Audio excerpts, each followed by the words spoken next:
Prime Minister Balendra Shah relieves Labour Minister Deepak Kumar Shah of his post. President Paudel assigns portfolio to the Prime Minister. CIAA files corruption case against former Speaker Krishna Mahara and 27 others on gold smuggling charges, alleged of smuggling gold concealed in e-cigarettes.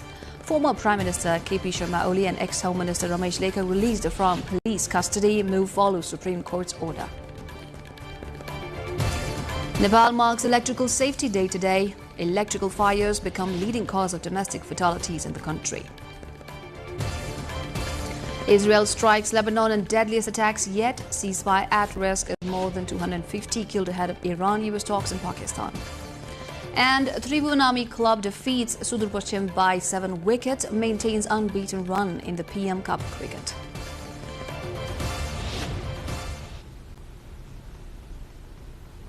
Hello there, I'm Smriti Singh Thamang and this is NTV World. Welcome to Primetime News. We are coming to you live from Kathmandu at 1900 hours in Nepal time. Across the globe it's 13:15 in London, 22:15 in Tokyo, just after midnight in Sydney. The news in detail. Prime Minister Balendra Shah has relieved Labour, Employment and Social Security Minister Deepak Kumar Shah of his post following a recommendation from Rashtriya Swatantra Party. The minister is accused of abusing his position by enabling his spouse to resume regular duties as a member of the Health Insurance Board, a role for her that had long remained inactive. Based on this issue, the RSP recommended disciplinary action against the minister. The move comes after the party raised concerns over alleged misconduct and its impact on internal discipline and public trust. Soon after, President Ramchandra Paudel assigned the portfolio of the Ministry of Labour, Employment and Social Security to Prime Minister Shah himself. According to the Office of the President, the decision is part of changes made to the cabinet formed on March 27 based on the Prime Minister's recommendation. With the latest reshuffle, Nepal's cabinet now comprises 14 members. Nepal's anti-corruption body CIAA has filed a case against former House of Representatives Speaker Krishna Bahadur Mahara and 27 others in connection with an alleged gold smuggling operation at Tribhuvan International Airport. Authorities say the accused hid illegal gold inside electronic cigarettes, vapes to bypass customs checks. Alongside Mahara, the case names former Airport Customs Chief Arun Pokhrel, senior customs officers, several junior officers and multiple private individuals, including foreign nationals from China, Belgium and India. The Commission has demanded a total compensation of more than 778 million Nepali rupees, approximately $6.5 million from those involved. CIAA Assistant Spokesperson Ganesh Bahadur Adhikari said the case reflects the Commission's commitment to cracking down on high-profile corruption and cross-border smuggling. Nepal Police has released former Prime Minister KP Sharma Oli and former Home Minister Ramesh Lekar following a Supreme Court directive. Both leaders had been taken into custody as part of the implementation of the Genset Movement Investigation Commission's recommendations. Oli was arrested on March 28 from his residence in Bhaktapur over alleged suppression during the movement. After his arrest, Oli's wife Radhika Shakya filed a habeas corpus petition at the Supreme Court claiming illegal detention. The court ordered the investigation to be completed by 9th April and instructed conditional release if it was not finalized. Acting on the Supreme Court order, Oli was released on bail with his family responsible for his appearance, according to SP Pawan Kumar Bhattarai, spokesperson for the Kathmandu District Police. Although released, Oli is expected to remain at Tribhuvan University Teaching Hospital for a few days to receive medical treatment. Saraswati Lama from Rashtriya Prajatantra Party RPP and Ruby Kumari Thakur from the Shram Sanskriti Party have filed their candidacies for the Deputy Speaker of Nepal's House of Representatives HOR. Lama's candidacy has been proposed by Gyan Bahadur Shahi and seconded by Tahir Ali Bhatt, Khushbu Oli and Bharat Giri. Likewise, Thakur's candidacy has been proposed by Arain Rai and seconded by Ashok Kumar Chaudhary and Ambika Devi Sangrola. According to the Secretariat's schedule, time from 11 a.m. to 2 p.m. today was set for the submission of the notice proposing any member be elected as Deputy Speaker in accordance with Rule 8.2 of the House of Representatives Regulations 2079. The notice regarding registration of nominations was scheduled to be published at 2:30 p.m. The proposers of the candidates will present the proposal and the supporters will endorse the same, and the notice of candidacies will be discussed at the meeting of the House at 4 p.m. on April 10 for decision-making. It is enshrined in the Constitution that the Speaker and Deputy Speaker of the House shall be represented by different political parties and agendas.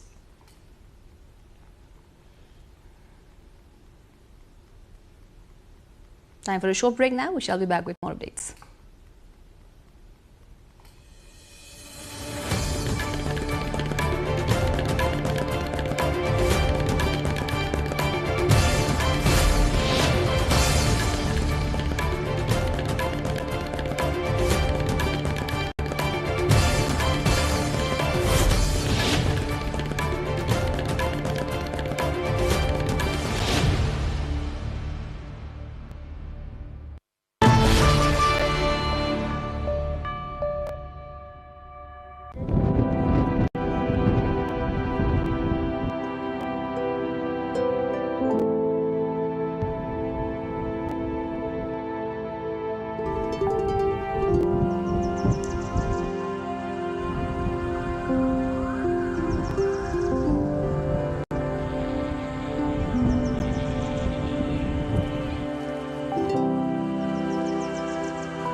Welcome back. You're watching NTV World Primetime News. Electrical fires are the leading cause of domestic fatalities in Nepal. Of the 104 fire-related deaths within last 12 months in Nepal, more than 95% are due to electrocution. As the country marked the 30th Electrical Safety Day, experts point out outdated wiring and overloading as the major reasons. Sabika Shrestha looks into the numbers. Nepal marked its 30th Electrical Safety Day Thursday with growing concern over a sharp rise in electrical fires, now identified as the leading cause of domestic fire disasters nationwide. Recent data from National Disaster Risk Reduction and Management Authority (NDRRMA) show upward trend in electrical accidents over the past decade. Casualties have climbed from 238 in fiscal year 2016-17 to a peak of 507 in 2024-25, including 406 deaths. In the current fiscal year 2025-26, 306 casualties have already been recorded, reinforcing warnings that annual fatalities consistently exceed 300. Authorities describe electricity as a silent killer, as many incidents occur suddenly and spread rapidly. In urban areas, over 60% of domestic fires are now linked to electrical faults. The increasing use of high-powered appliances such as air conditioners, heaters, and geysers on aging wiring systems has significantly heightened the risk. Many homes lack the capacity to handle such loads, leading to overheating and short circuits. The problem is compounded by the widespread use of low-quality wires, uncertified multiplugs, and poor installation practices. These often trigger hidden fires inside walls, which remain undetected until they escalate. Experts warn that burning electrical insulation produces toxic smoke, making such fires especially deadly. These thin wires, if you use, so it may cause electrical fires. Even then we use that because of this economic condition, or it's cheaper, or even someone may, may give you some false information. So because of that, we use that low standard things that causes fire. And just because of just using or saving a little bit amount of money, so we are losing so much. So even human being on those essays, we lose. Data shows Madhya province records the highest number of fatalities, followed by Kosi and Bagmati provinces. Power surges caused by lightning strikes frequently damage household electrical systems, especially in homes without proper grounding or lightning protection. Authorities have urged people to follow essential safety practices. Normally, in the hilly region, so there are the standard compliance is very poor, practice is very poor. So the electrical hazards, electrical accidents do happen.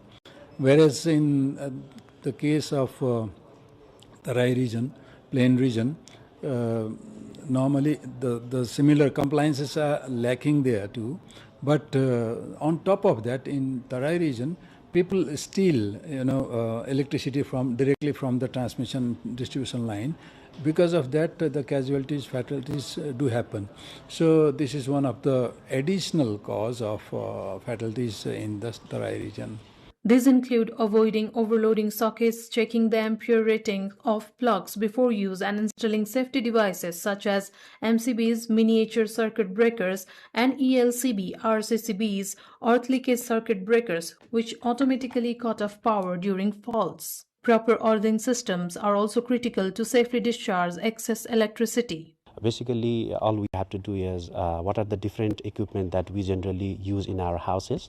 So we need to actually manage the load, and we also need to have the capacity of MCBs and so many other components that we require.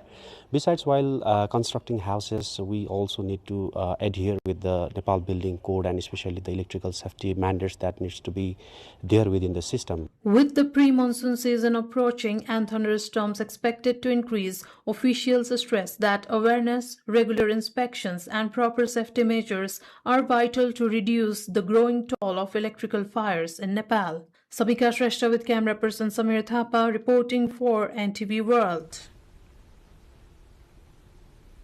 The 6th South Asian Conference on Reimagining Good Governance has officially opened in Lalitpur, Nepal, bringing together policy experts and youth leaders from Nepal, India, Bangladesh and Sri Lanka. Organised by the Nepal Administrative Staff College, the conference highlights the critical role of youth in driving regional development, addressing contemporary challenges and shaping public policy. Experts note that youth participation is key to sustainable progress across South Asia. The 3-day event will focus on digital governance and artificial intelligence, cultural identity and social transformation, as well as climate change and disaster risk management. Organizers emphasize that integrating innovation, culture and environmental resilience is essential for ensuring a sustainable future for the region.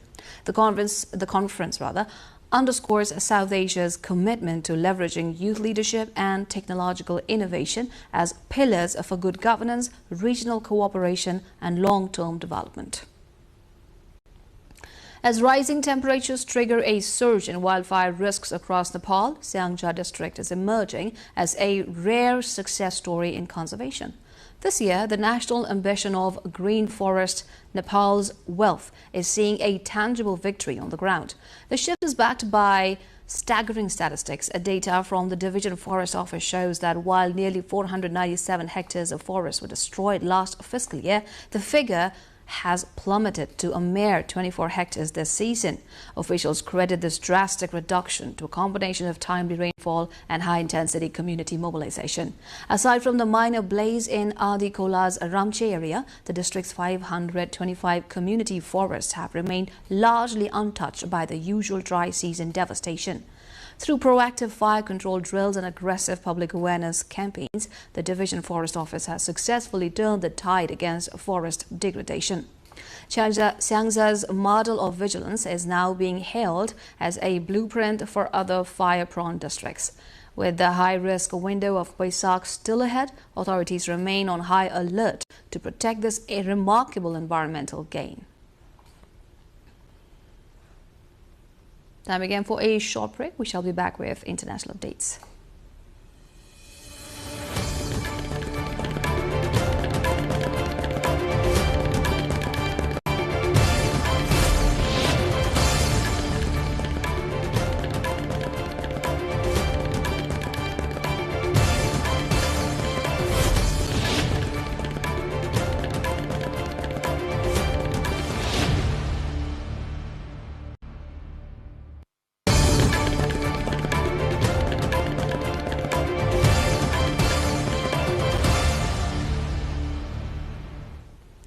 Israeli Prime Minister Benjamin Netanyahu vowed Thursday to keep striking Hezbollah for what he called wherever necessary, one day after Israeli attacks killed more than 200 people and wounded over 1,000 in Lebanon. Netanyahu said Israel will continue hitting the militant group with force, precision and determination until security is restored to northern Israel. The Israeli military says it struck 2 key Hezbollah river crossings and roughly 10 weapon storage facilities overnight, while ground operations in southern Lebanon continue. Hezbollah fired rockets toward Israel Thursday morning in response, claiming Israel violated a newly announced U.S.-Iran truce.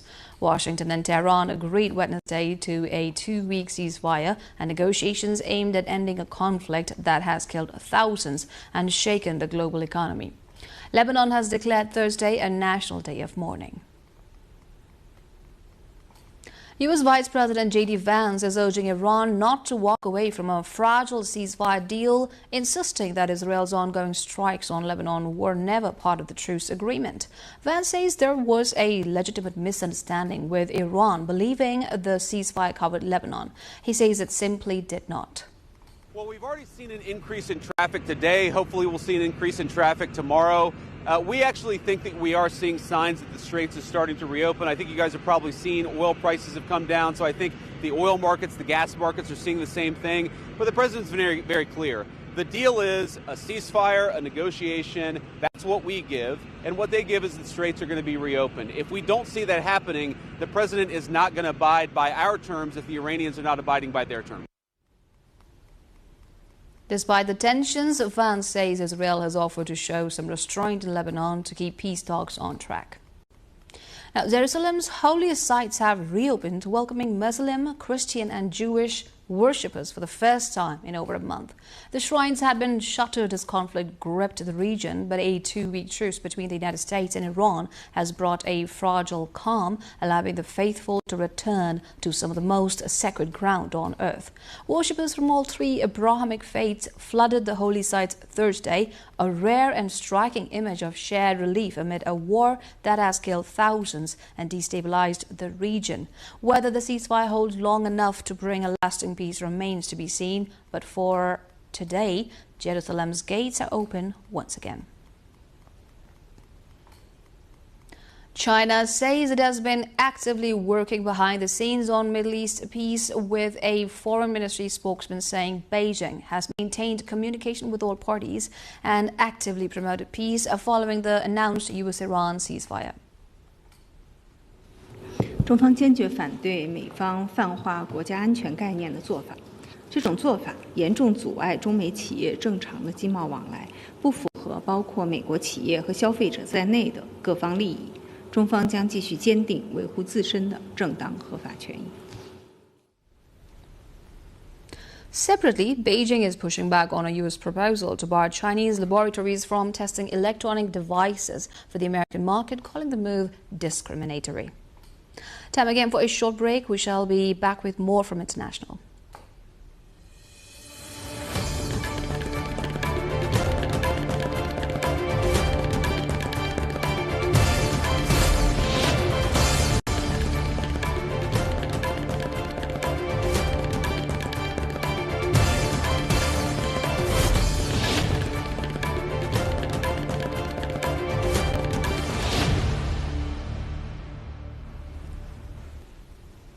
Millions of Indians have cast their votes in 3 simultaneous state assembly elections. Voters across Assam, Kerala and the Union Territory of Pondicherry went to the polls today in single-phase elections covering nearly 300 constituencies combined. Both Assam and Puducherry recorded historic turnouts. Assam reaching over 84%, Puducherry an impressive 86% and Kerala crossing 75%. In Assam, Chief Minister Himanta Biswa Sharma's BJP is seeking a rare 3rd consecutive term, facing a determined Congress challenge led by Gaurav Gogoi. In Kerala, the contest is a 3-way fight between the ruling Left Democratic Front, the Congress-led alliance and the BJP. All results will be declared on the 4th of May. For the first time in the world, private companies joining Ukraine's air defense efforts. Faced with a relentless barrage of Russian drones and missiles, Kiev is now inviting private companies to deploy their own air defense systems and integrate them directly into the military's coordination network. A senior Ukrainian military official told an international media the plan involves state authorization and full integration into the Air Force command structure. More than a dozen companies have already signed on. The most move signals a significant shift in Ukraine's defense strategy as its military looks to share the burden of protecting cities and infrastructure from what has become a daily aerial assault. The crew of NASA's Artemis 2 mission is on its way home, expected to splash down Friday evening after completing a historic flyby of the moon. Back in Houston, astronaut Jeremy Hansen's wife Catherine says the mission has changed the way she looks at the night sky, saying she now realizes the crew is more than halfway through and will be home in just days. And I think about yesterday, I started to realize, whoa, they're more than halfway through their mission and they'll be coming home in a few days. There's been a lot of happiness and excitement, a lot of joy, and also some heartwarming moments watching the real human side of the crew. There's also been some anxiety and some wanting to get him home safely.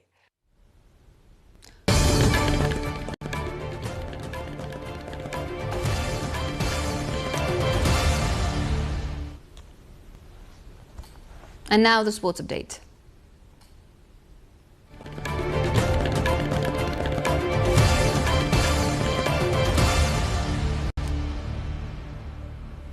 Trivanami club secured a dominant 7-wicket victory over Sudur Paschim province in the Prime Minister Cup one-day national cricket tournament. Chasing a target of 151 runs at the Ram Janaki ground in Janakpur, Army comfortably reached the total in just 20 overs, losing only 3 wickets to extend their unbeaten streak in the tournament. Captain Binod Bandari led from the front with a historical century, scoring 100 runs off 75 balls, including 5 sixes and 10 fours. Earlier, Sudur Paschim, opting to bat first after winning the toss, were bowled out for 150 runs in 38.1 overs. Narayan Joshi was the top scorer with 63 runs. Army's bowling attack was spearheaded by Bashir Ahmed, who claimed an impressive 5-wicket haul. Shahab Alam and Nareen Saud contributed with 2 wickets each. With this win, Army sit at the top of the points table with 13 points from 7 matches, while Sudur Paschim remains second in 10 points. Paris Saint-Germain PSG have taken a commanding advantage in their Champions League quarter-final, beating Liverpool 2-0 in the first leg in Paris. The French side was in complete control from the start, scoring in the 11th minute and adding a second just after the hour. PSG dominated possession for nearly 3/4 of the match, leaving Liverpool with almost nothing to show ongoing forward. Slot's side now face a formidable task in the return leg at Anfield on the 14th of April, needing to score at least twice without reply to keep their European hopes alive.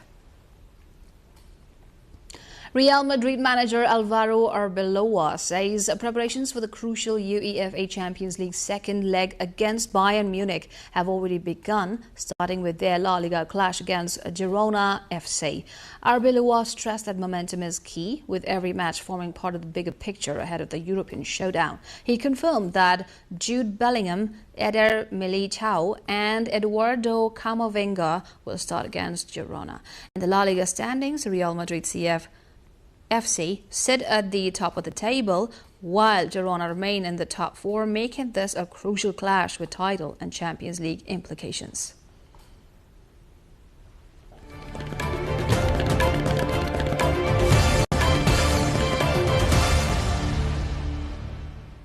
And before we wrap up, here's a look into the top stories once again. Prime Minister Balendra Shah relieves Labour Minister Deepak Kumar Shah of his post. President Paudel assigns portfolio to the Prime Minister. CIAA files corruption case against former Speaker Krishna Bahara and 27 others on gold smuggling charges, alleged of smuggling gold concealed in e-cigarettes. Former Prime Minister KP Sharma Oli and ex-Home Minister Ramesh Lekar released from police custody. Move follows Supreme Court's order. Nepal marks Electrical Safety Day today. Electrical fires become leading cause of domestic fatalities in the country. Israel strikes Lebanon in deadliest attacks yet. Ceasefire at risk as more than 250 killed ahead of Iran-US talks in Pakistan. And Trivanami club defeats Sudur Paschim by 7 wickets, maintains unbeaten run in the PM Cup cricket.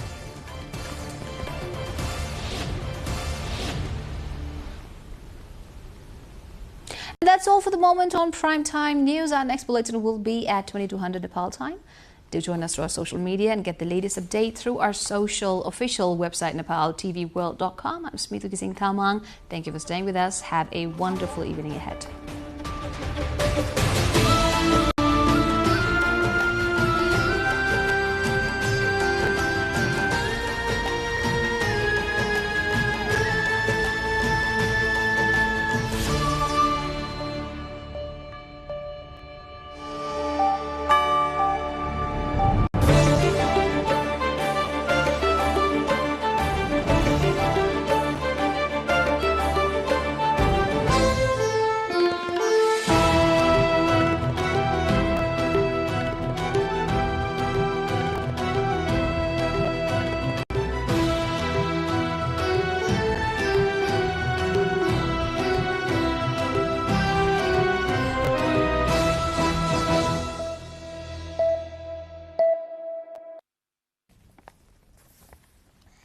Welcome to the studios of NTV World in Kathmandu. Public Service Broadcasting PSB Nepal's new initiative to make Nepal more visible and audible to the global audience. Welcome on board.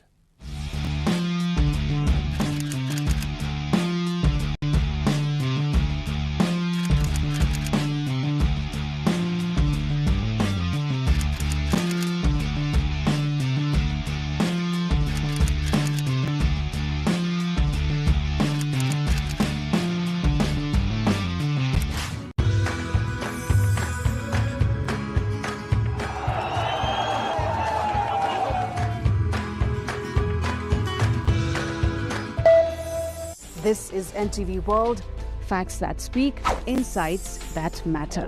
Telling the stories of a changing planet. NTV World, Nepal's perspective to the world. Exploring the heartbeat of Nepali creativity. This is NTV World. The power of story shaped by technology. NTV World. Unearthing Nepal's hidden heritage. Discovering the timeless Nepal. Telling stories that endure across centuries. Where culture breathes, stories bloom. When the world moves, we make a sense of it. NTV World. Taste of Nepal. Every recipe, every flavor tells the story. Journalism in the digital age. Fast, focused, verified. Stories hold power. Stories reflecting life. Stories of the hinterlands. Reporting for NTV World. This is NTV World. Welcome to News Hour. This is NTV World. Welcome to Primetime News. One story at a time.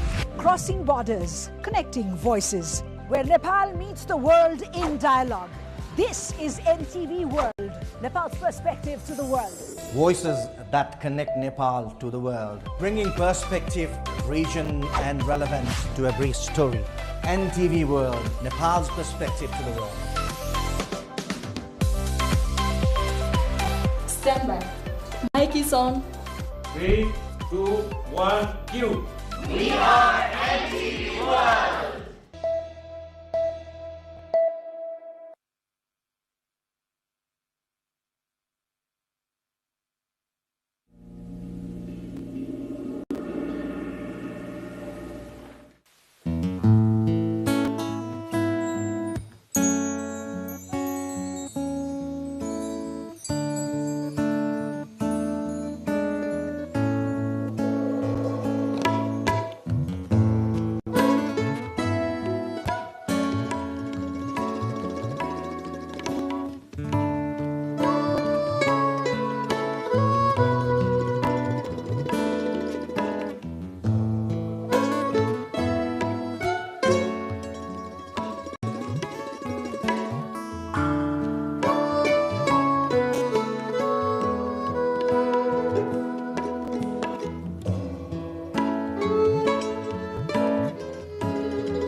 Inside the quiet courtyard of Baber Mahal, colors seem to breathe on their own.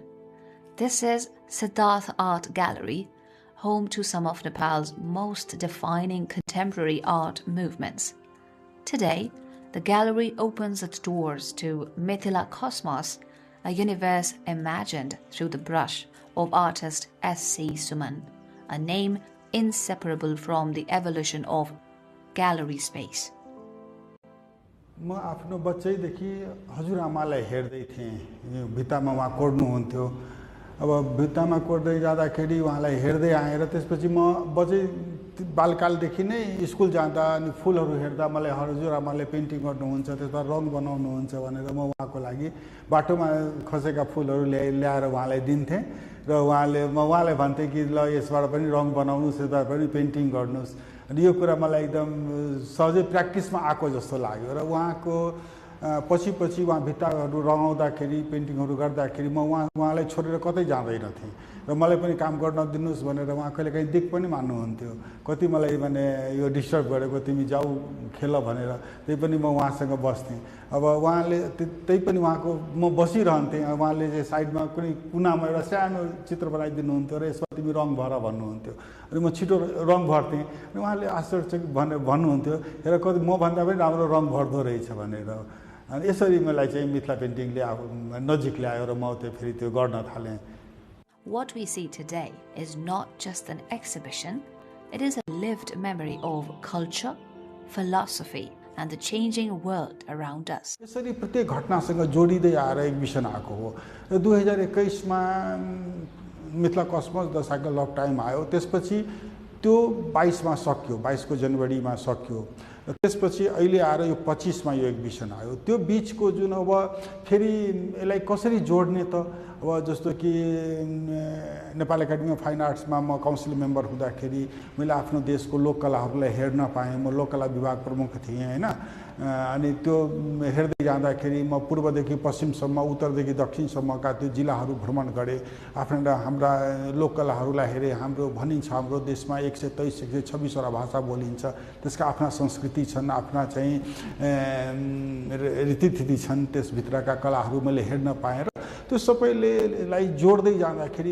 एउटा आर्टिस्टले कसरी त्यो प्रभावित पार्दो रहेछ र त्यो स्टुडियोमा काम गर्दाखेरि त्यो एलिमेन्टहरू हेर्नु र त्यो एलिमेन्टलाई आफ्नो पेन्टिङमा चाहिँ समावेश गर्नु यो सहज रूपमा त्यो हुँदै जान्छ र यो सो ल्याउँदाखेरि चाहिँ तलको तल्लामा हामी चाहिँ हेर्छौँ क्यानभास वर्कहरू छ त्यसमा देवी कथा छन् गीताका सार छन् जीवनका त्यो कथाहरू छन् र त्यसमाथिमा आउँदाखेरि उपत्यकाका कथा छन् त्यसपछि जनकपुरको रामायण र अयोध्याको कथाहरू छ रामायणसँग जोडिएको कथा छ त्यसपछि बौद्ध कथाहरू आएका छन् त्यो सिरिजहरूलाई कसरी एक ठाउँमा हामी कसरी विभिन्न जाति समुदायहरू एउटा साझा फुलबाडी हो त्यसभित्रका संस्कृतिका कुराहरू त्यसभित्रका कुराहरू मैले ल्याउँदाखेरि मलाई त्यो आफैसँग आफूलाई परिचय गराउनु जस्तो र त्यो मैले कलाको माध्यमबाट बुझेर म यो कुरालाई म आफ्ना नयाँ पुस्ताहरूसम्म पनि यो चाहिँ यसरी हो हाम्रो देश यो मिथिला पेन्टिङ भनेको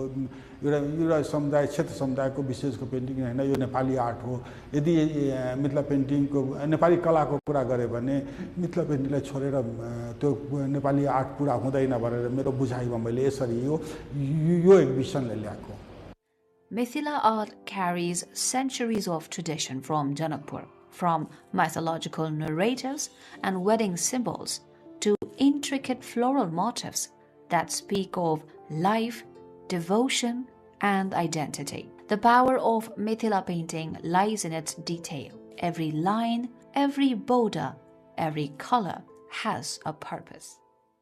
के हुन्छ कलाकारले जब घुम्छ ऊ चाहिँ ट्राभल गर्छ चाहे त्यो देश विदेशको यात्रा होस् चाहे आफ्नो विषयवस्तु खोजी हिँड्छ र उसले अनुकरण गर्ने क्षमता मलाई लाग्छ उसँग धेरै हुन्छ उसको दिमागमा त्यो कुराहरू आइरहेको हुन्छ क्या त्यो आइरहेको र त्यो कतै न कतै कुनामा बसिरहेको हुन्छ अब जब स्टुडियोमा बिस्तारै काम गर्दै जाँदाखेरि एउटा आर्टवर्कसँग करिब करिब एक सप्ताह उसले बिताउँछ चाहे 15 दिनसम्म बिताउँछ त्यो विषयवस्तु र त्यसका त्यो फ्रेम अब्जेक्टहरूमा बिताउँछ र त्यसमा चाहिँ त्यसको दिमाग त खाली हुँदैन ऊ सोचिरहन्छ र सोचेर त्यो बिताएका क्षणहरूमा उसले चाहिँ आफ्नो कलाहरूमा त्यसलाई चाहिँ पुरस्कृत गर्दै जान्छ र त्यो अनुभव बटुलेका चिजहरूलाई उसले चाहिँ त्यतिखेर सम्झँदै उसले चाहिँ केही सम्झना आउँछ र केही नयाँ चिज ल्याउँछ। पहिलो एक्जिबिसनहरू गर्दाखेरि त्यो छडिएको हुन्थ्यो जस्तो विभिन्न पेन्टिङहरूलाई ल्याएर एकै ठाउँमा गएर त्यसमा एक्जिबिसन गरिएको जस्तो हुन्थ्यो। त्यसपछि के भयो भने मेरो पहिलो मिथिला सोलो एक्जिबिसनको टाइटल पनि म्याथली आर्ट थियो। त्यसपछि म्याथली आर्ट लिभिङ ट्रेडिसन भनेर आयो। त्यसरी जबसम्म त्यो मेच्योर हुँदै जान्छ कलाकारले 1-2 स्टेपहरू हुन्छन् त्यो एक्जिबिसनहरूको, त्यसले अनुभव पनि बटुल्छ र बटुल्दै जाँदा भ्युवर्सहरूसँग भेट्छ, जर्नलिस्टहरू भेट्छ, क्रिटिक्सहरूसँग भेट्दै जाँदाखेरि त्यसको निखार आउँदै जान्छ, साधनाको निखार आउँदै जान्छ र त्यो चाहिँ विषयवस्तुसँग जोडिँदै जान्छ र आज आएर यो फ्रेममा चाहिँ हामी हेर्न पाउँछौँ। Art becomes complete only when someone responds to it. In this gallery, every viewer sees something different. A memory, a symbol, a question, a reminder. What do the visitors find in this universe of Mithila? Well, as an academician, I feel that Mithila painting is like a healing process to people. And this exhibition has expressed itself in a very beautiful way, expressing each and every motive which is present over here related to not only mythology, but also related to emotions of the people. And it is like a story work over here. The entire journey of Mithila has been depicted over here, which speaks volumes not only about the artist, but also about each and every object which has been portrayed over here. Walking through these halls feels like traveling between timelines. The ancient and the modern coexist. Tradition is not frozen in the past. It evolves through those who carry it forward. We feel like connected to Sumanji's works because he takes approach that's quite respectful, quite engaging and contemplative, and someone who speaks with contemplation, someone who prefers to remain in a discipline and work from the frame of that discipline. He had chosen the Mithila paintings framework, and he remains in that framework, and he stretches, expands the framework, and develops narrative power, descriptive power, that communicative power with that frame. And that's something amazing. It may appear abstract at first glance, but spend a moment longer and stories begin to unfold of gods and goddesses, rituals and seasons, and the subtle emotions of everyday life. And within this rich visual grammar, Suman adds his own world, shaped by places he has lived, moments he has witnessed, and the history that surrounds him. He was among the first generation artists of Mithila art.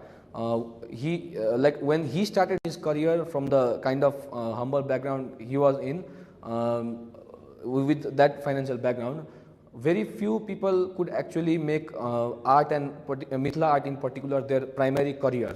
So that is what separates him from other artists in that regard. However, I will also admit that a lot of other artists have also put in their contribution in the upliftment of Mithila art, and Mithila art has grown due to the collective effort of a lot of people.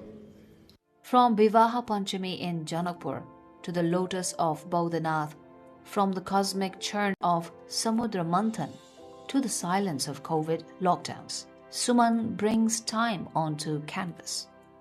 His lines become memory, his colors become testimony.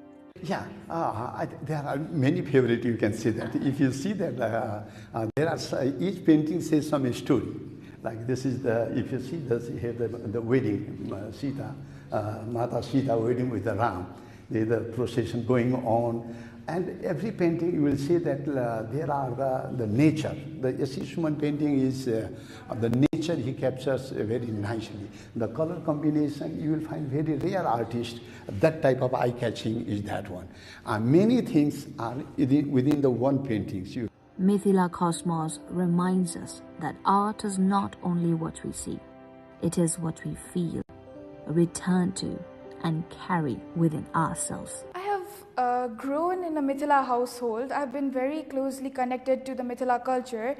I have been seeing Mr. Suman's exhibitions since a long time, and this is one of the third or fourth exhibition of his that I've been attending. So yeah, that I obviously know about what kind of paintings he does and what time does he conducts his exhibitions. So this is exactly how I found that he was gonna do an exhibition this year as well. Has a similar sort of providing blessing sort of artwork in the form of like a lakudwa, which like exists in a door frame. So what he's done in that specific piece is behind a lakudwa is a cobra painting, so like a wedding specific painting. So he's combined these two cultures as part of his, and it's part of his own narrative because he moved from Janakpur to Nepal, so that's what he was trying to convey, the mixing of these two cultures. So yeah, I think the mixing and, you know, like venturing out of your own home place, which is very common these days, and traveling and seeing the world, I think that's, I think the contemporary connection.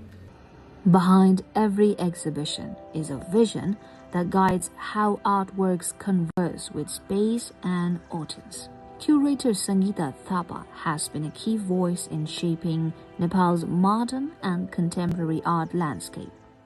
His first exhibition, Mithila Cosmos, began in 2007, and what we have been seeing is that he is really celebrating the art forms of the Mithila world, along with the myths and legends of the Mahabharata, the Ramayana, and this is something that we see all throughout the different editions of the Mithila Cosmos journey that he has with the Siddharth Art Gallery.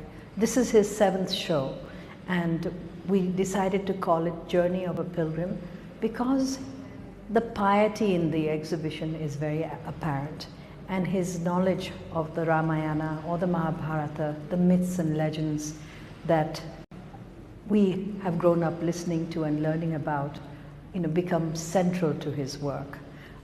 But Sumanji is also talking not only about Mithila art, he's from the Tarai, so he brings in elements from Tharu, Dusad, Salish, different forms of art form from indigenous communities in the Tarai, and he amalgamates it and he really makes it his own.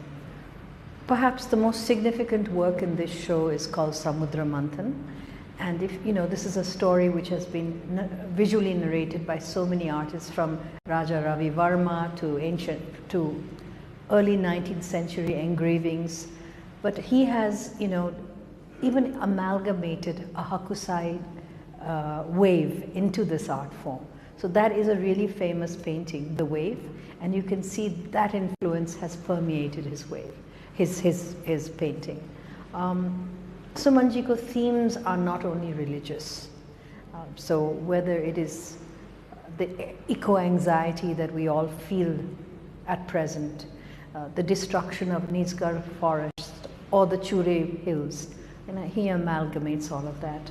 During COVID, he had a specific work which he, asked the question, why were bats blamed for spreading COVID in the world? I mean, was the virus man-made? So his belief in nature, the natural cosmology of the world, is something that you will see over and over again in his paintings. As visitors step out, the colors remain, in imagination, in reflection, and perhaps in rediscovering where heritage meets the present.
वादी नीलम जो है ये चिलाने से शुरू होता है तो भर तक, ये एक पूरे एक वादी है और इसको वादी नीलम कहते हैं। और हमारा गांव जो है ये दुबारियाँ शहरी ये हमारा गांव है, और ये गांव तकरीबन यहाँ ये ऊपर और ये जगह भी उसी में शामिल है जिस जगह हम बैठे हुए हैं, ये भी दुबारियाँ शहरी में शामिल है।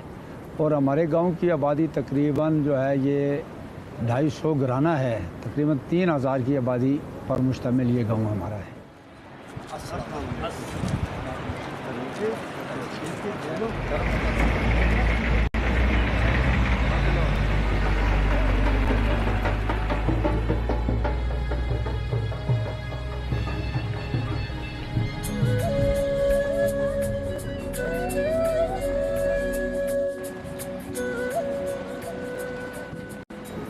इस इलाके में जो है ये एक तो चश्मे है ज़्यादा उनका है, दूसरा फिर जंगलात है।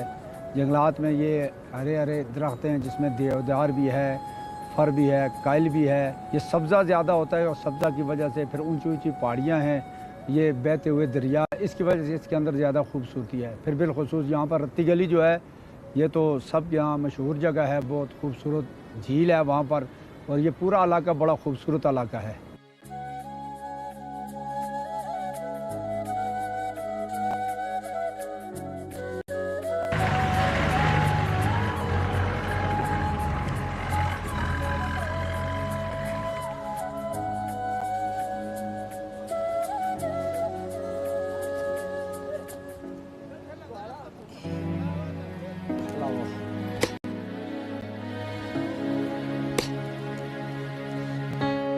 पहले ज़माने में जब हम लोग छोटे छोटे थे ना, उस वक्त ये था कि यहाँ बिजली और दीगर चीज़ का कोई इंतज़ाम नहीं था।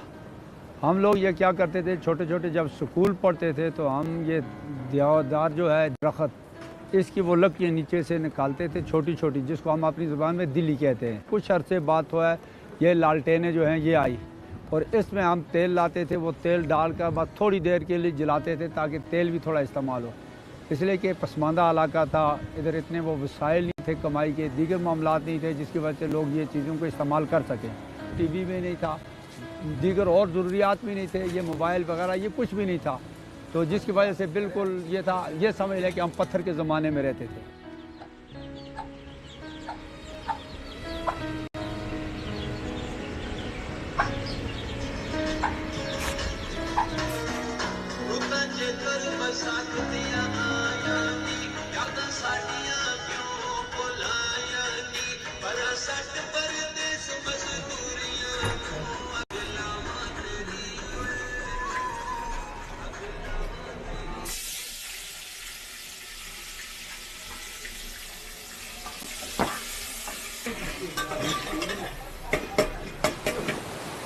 तो हमने सोचा यार हमारा गांव सबसे पीछे है, लिहाजा हम सोचें कि यहाँ पर तरक्की होनी चाहिए, हमारे गांव के लोग आगे जाएं।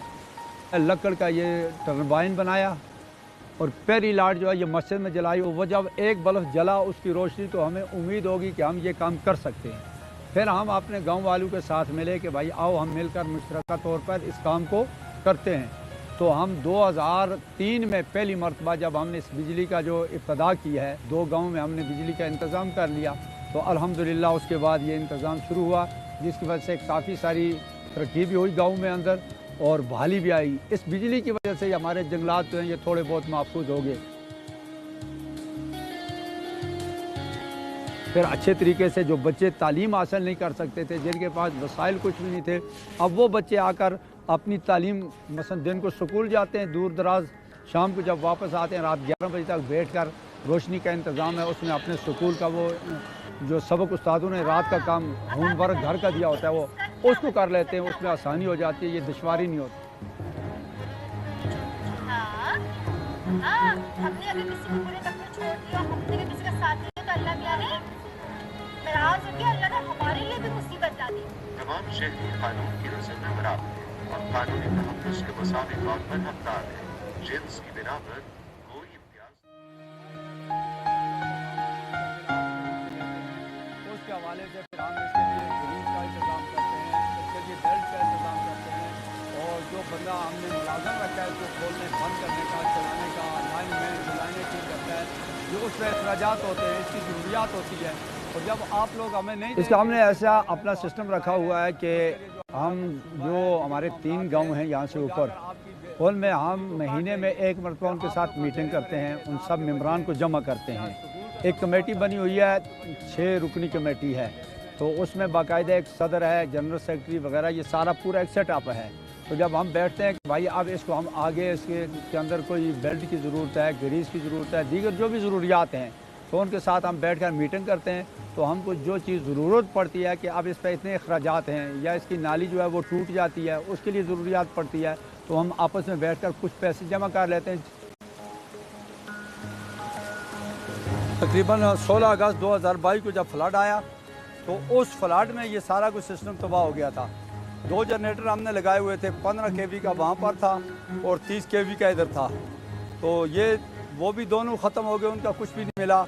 ये टर्बाइन थी, इसको तोड़ दिया था। ये पुली नई हमने मंगवाई, ये नलके जो सब थे, ये नया सिस्टम हमने पूरा किया इसका दोबारा।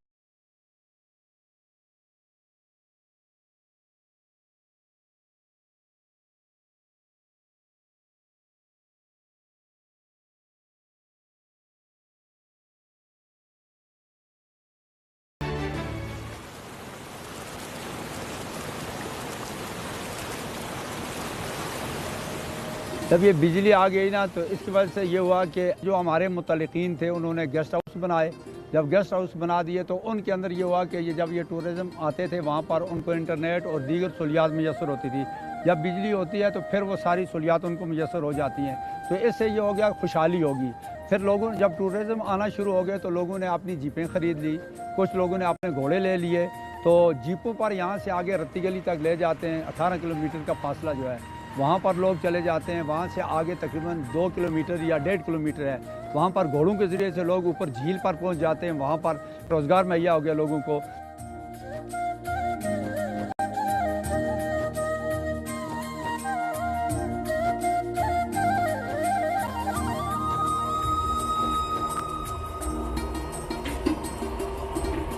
तो इधर 15 साल पहले लाइट आई है, हाइडल पावर, तो इधर अपना हाइडल पावर बनाया। फिर पहले लाइट का बहुत ज़्यादा इशू था, लाइट नहीं थी, हाइडल पावर बने, मिल के सब लोगों ने काम किए, तो अब कोई मसला नहीं है लाइट का।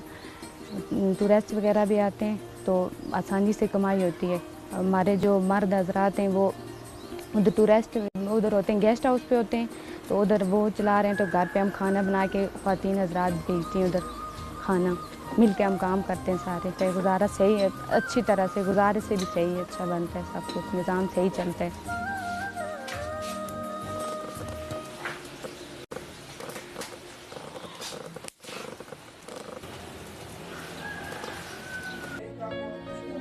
तकरीबन 11 साल हो गए मुझे यहाँ टूरिज़म पे काम करते हुए।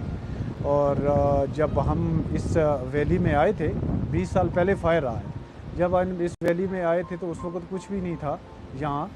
और ये हमने तकरीबन 2005 में ये वैली ओपन हुई थी और उसके बाद 2008 में ये बिल्डिंगें लीज़ पे गई हैं और 2012 में हमने इसको स्टार्ट लिया है। तो उसके बाद हमने काम करते करते माशाल्लाह अभी काफ़ी टूरिज़म भी बहुत ज़्यादा हो गया है। और उसके बाद अभी काफ़ी लोगों ने गेस्ट हाउस भी बना लिए हैं यहाँ पे।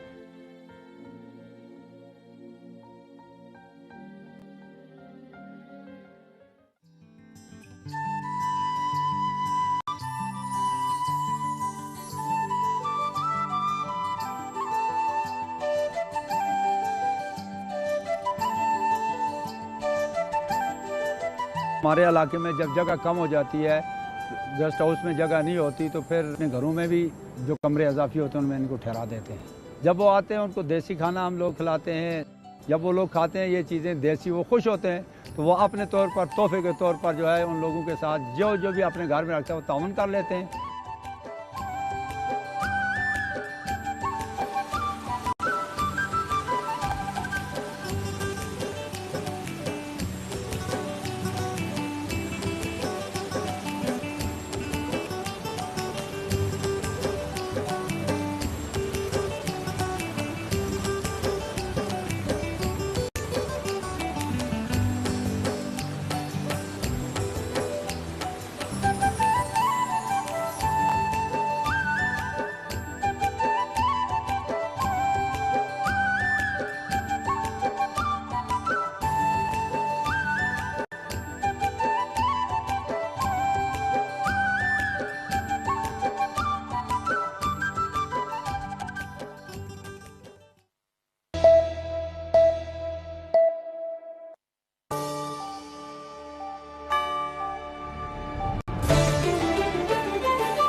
Power is often misunderstood. We think of it as control, coercion, or even command.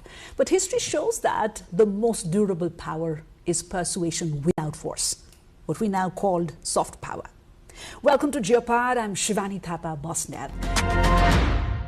My guest today does not speak or carry emblems around, yet globally he may be one of Nepal's most effective representatives. A Grammy nominee, a global music collaborator and creator whose music carries Nepal into spaces diplomacy rarely reaches. Let him introduce in the language that he best speaks to the world.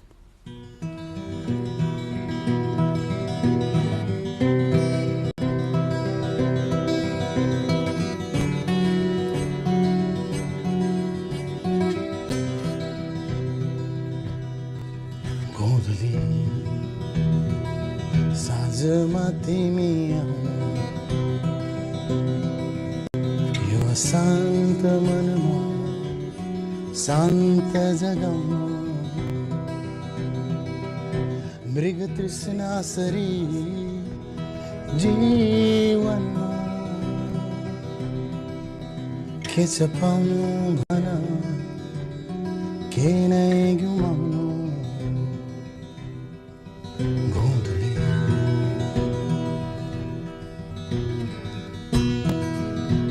किन मान्छे यहाँ आफ्नै भुलमा पनि एक्लै एक्लै यहाँ गाली र दोषको भुमरीमा रुमल्ली रुमल्ली रहन्छन्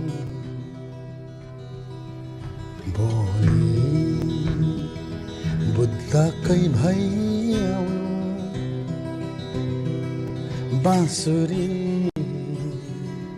श्री कृष्णकै बजाउनु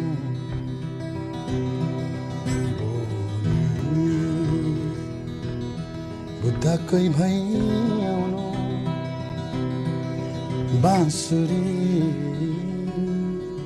श्री कृष्णकै बजाउनु मृग तृष्णासरी जीवनमा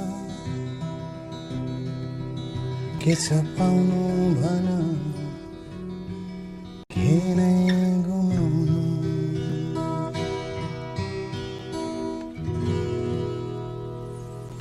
And that possibly was the best language the audience could read you. Manoj Newa, dear viewers, the first ever Nepali Grammy nominee to the world, and this is the language that the world understands from Manoj, from what they and how they read Manoj and how they read Nepal. Welcome to Geopod, Manoj. Thank you, Shivani.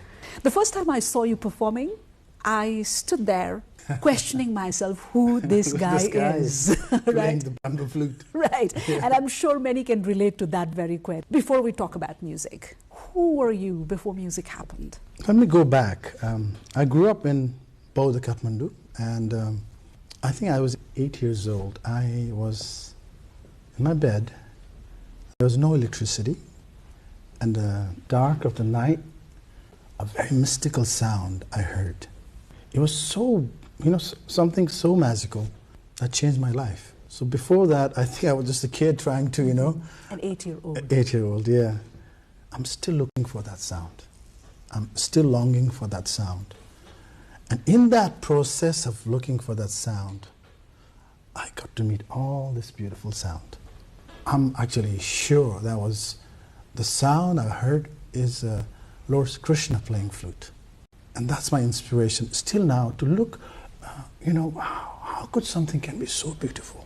Right. I can visualize, as you talk, I'm visualizing an 8-year-old around a very, a very picturesque and a very rich setting like Baudanath, running around playing with his mates, probably marble or chungi or something like that, right? Totally. And then you grew up in this city, so vibrant, with so sounds, right? Temples, bells, That's right. monasteries. That's right. And there's silence as well, the streets, right? Yep. When did you actually realize this was not only a sound of the background, but your calling? When we do something, like a project. There's a process. The music, I'm talking about the inner music. You know, of course, the world has everything has a sound. Even there's no sound, there's a sound. You know, there's a live sound, there is not a live sound. Even the noise is a sound in the right context. Noise can be music in the right place, no? Since I was a real kid, I have a very distinct clarity of a different sound in my ear. To have the clarity in that sound, the shades of sound, you know, the longing for it, the motivation to look for that sound, that connection, whatever you call it. You can say my spiritual awakening, but that's what made me. So it was natural and inborn to you. Right? And that's a process of looking for, instruments and people and music. And how did training and technique happen to you? At what age? My house is in front of Bodhanath Stupa. In my third floor, I look, there's the eyes of Buddha looking at me. Prayer flags are fluttering, the Tibetan horns, the monastic sound, the prayer wheels. Can you imagine?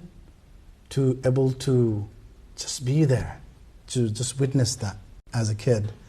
And, just walk down, you go to Pasupatinath there, sit in front of, all the sadhus and the ghats. It's for a kid to have that experience, to realize our life is so precious. And same time, it's not something to have the ego for it, because everyone has to somehow, to able to see that. It taught me so much, Jivani. Mm-hmm. It taught me so much to be who I am today. Mm-hmm. It's taught to, we have seen what teaches us who we are in the depth. Who am I? Real me. Who Shivani? Who Manoj? Who real I am? That's a beautiful question to ask. Right. So the large part of what you are today, or what you have been able to cater to the world, is the surroundings that you grew up in. That's exactly what you're trying to say. It is really influenced by that.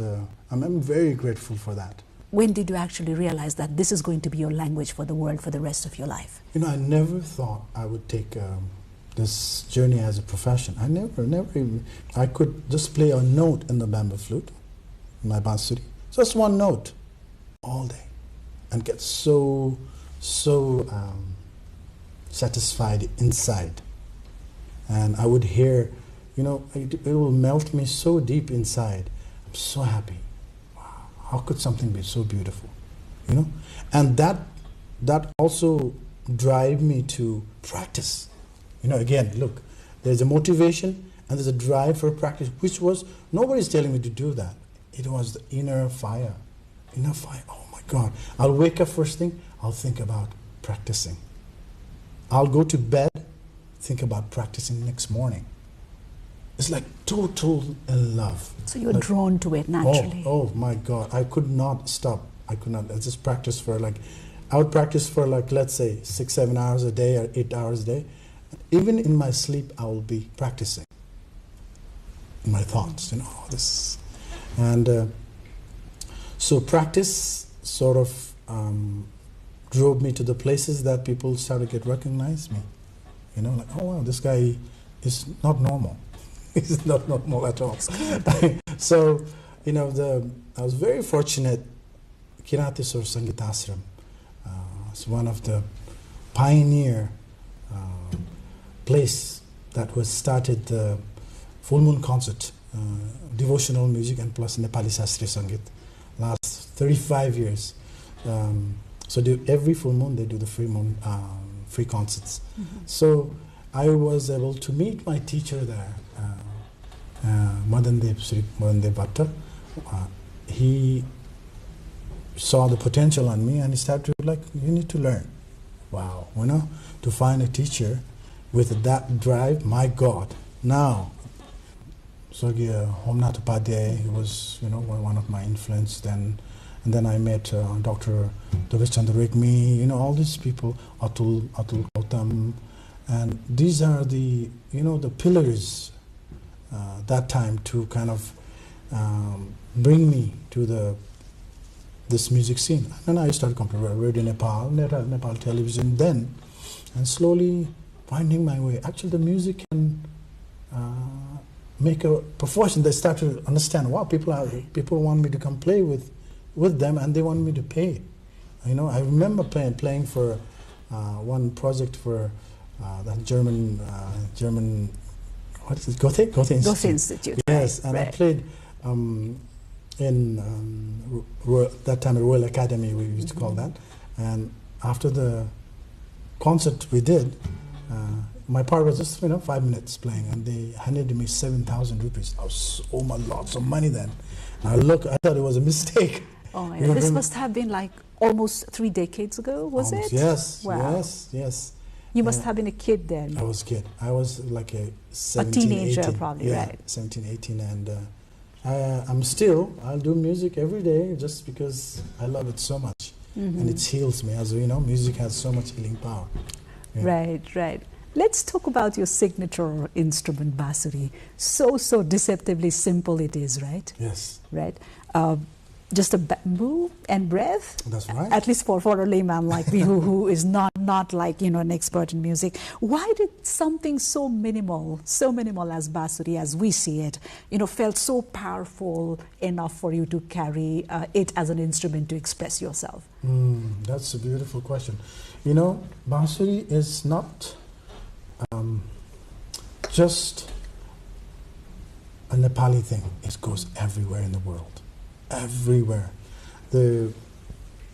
If you really look at the history of the flute, the oldest instrument they have found so far in the world is a flute. It's made out of bone. Really?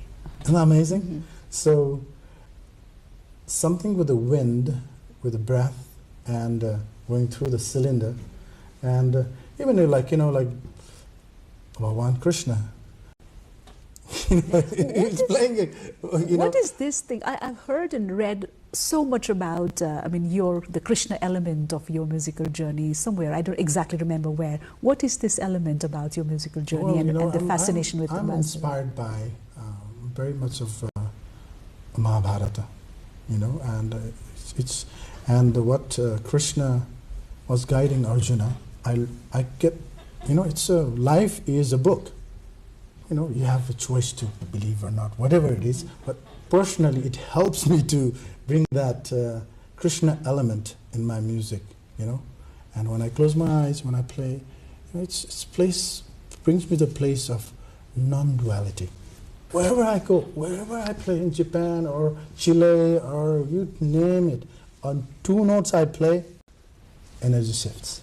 I don't have to speak a language. I don't have to worry about how I look. I don't have to worry about my color of my skin.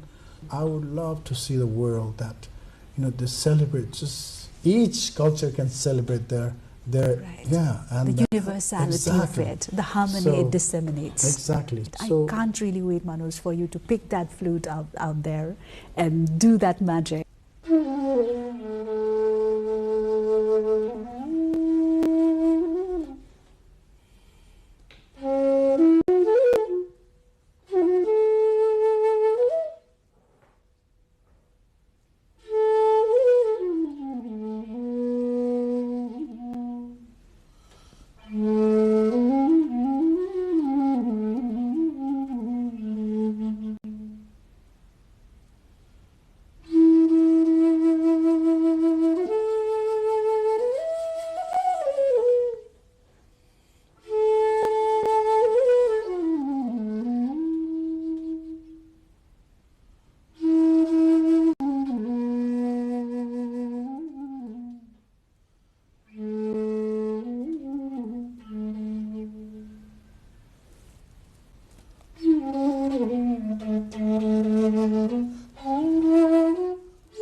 I don't feel the need and the urge to, speak more and just let this flow, because this, I believe, is a music coming from a soul meant to cater to the soul, right?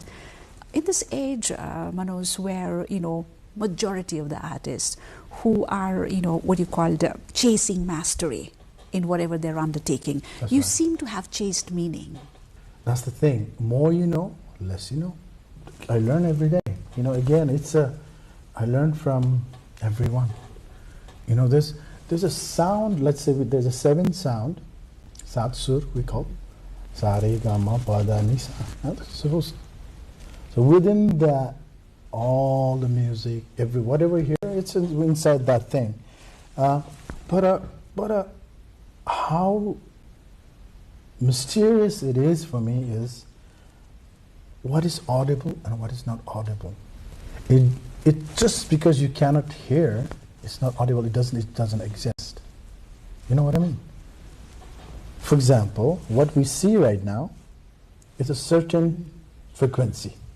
For example, if you put a grasshopper, it will see the ultraviolet, but we won't. It doesn't mean it doesn't exist there.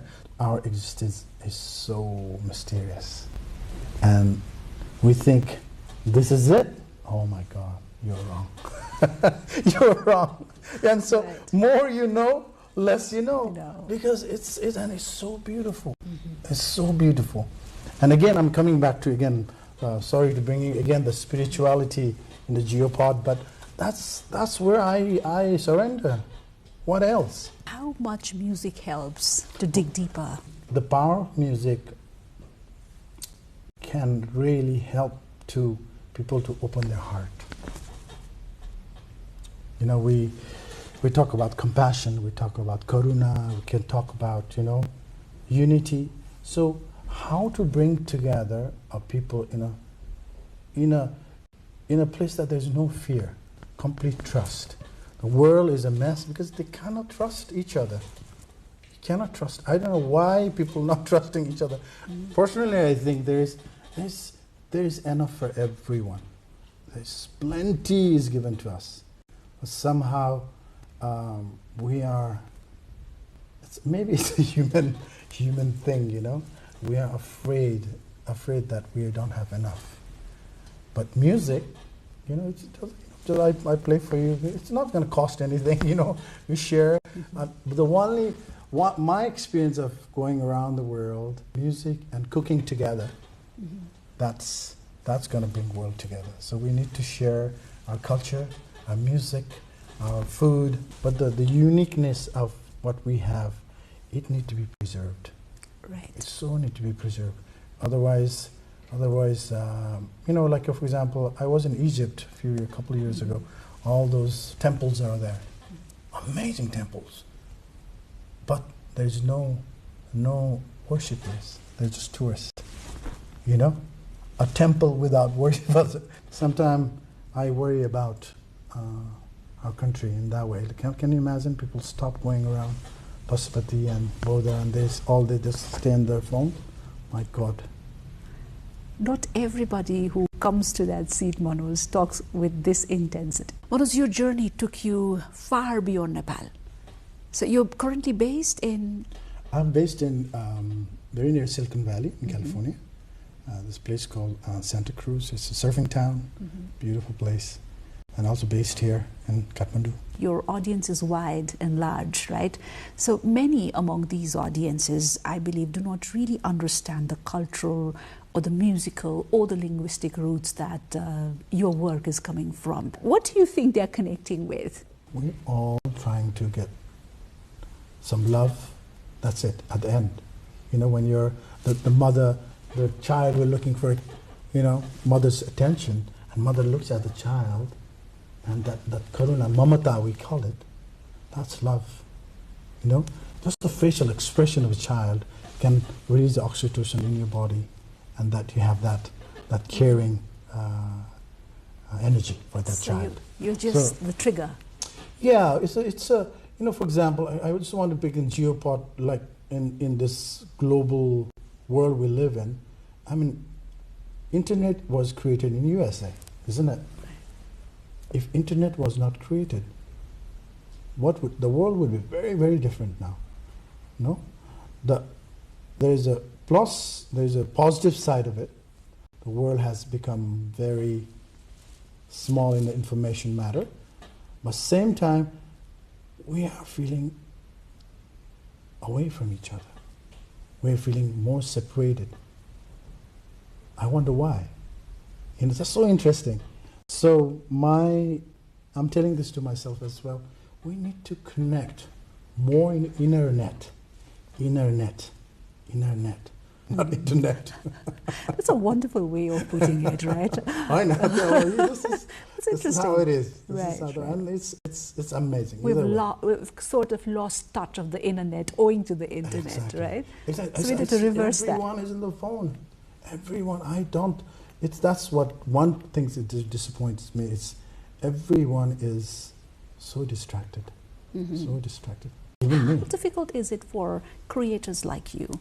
How has internet affected creators like you? Oh, it's really very disappointing some point, because the good things doesn't get to seen. The bad things get spiked right away.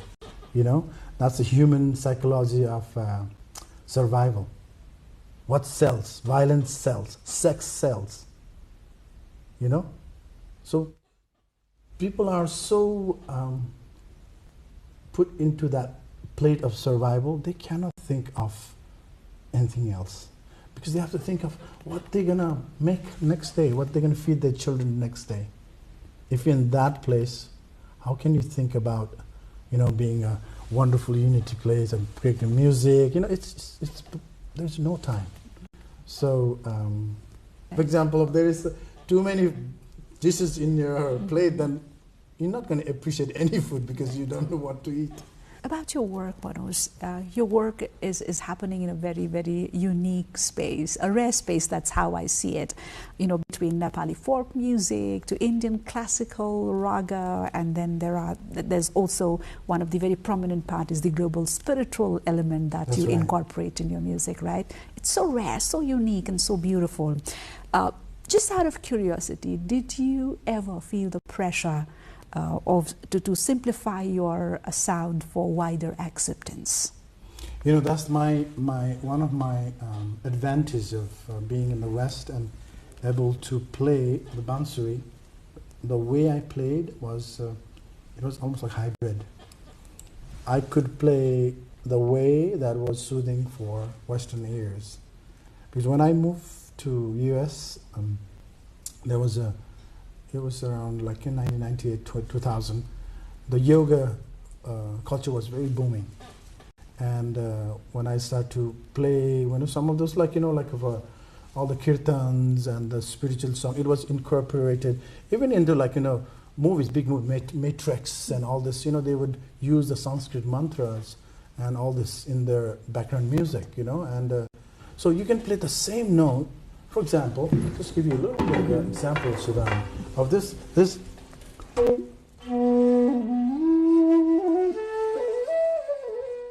Sounds very Nepali. Right. And it could be on the mountain. But if I say,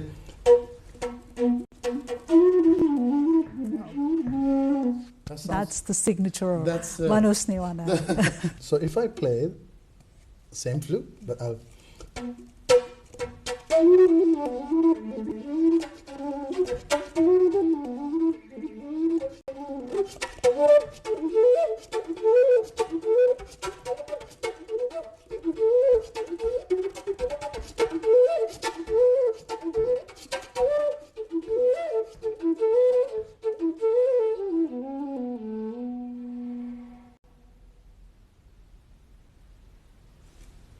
It sounds very different.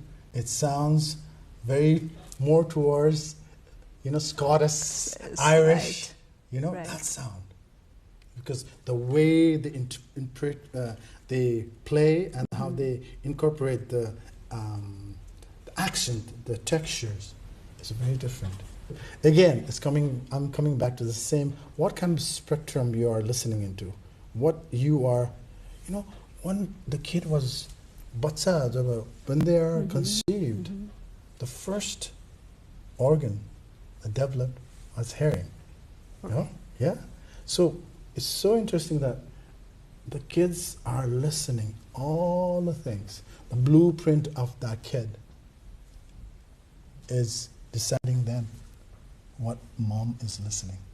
Isn't that amazing? And other thing, when you take a last breath, when you're dying, the last sense that's going to lose is also hearing. So people think the person is dead, but actually you'll be listening still, because that's the sense, last sense you will have.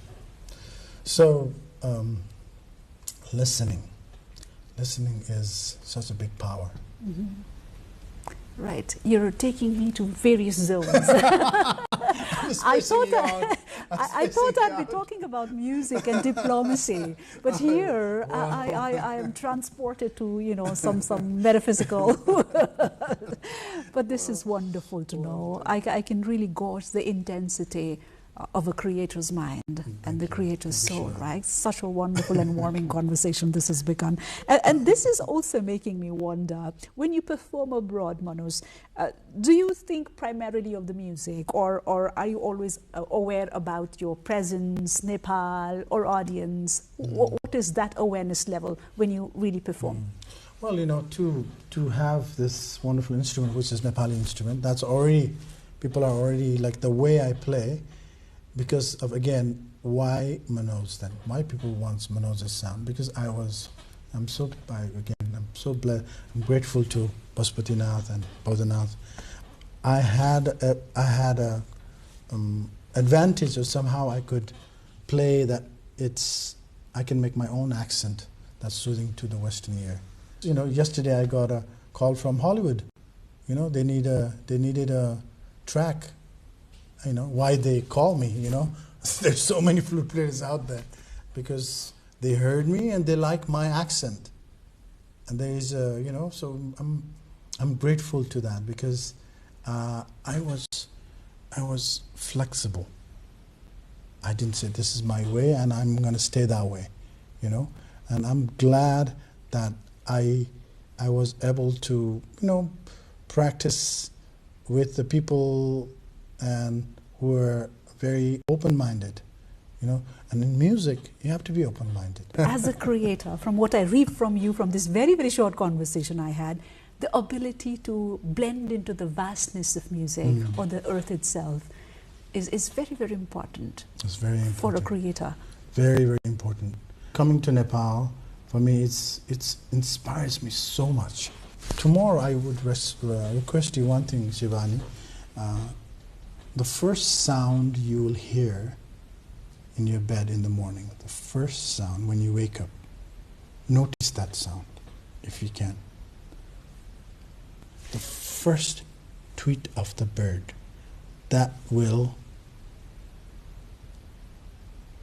which awakes the whole world, that tweet.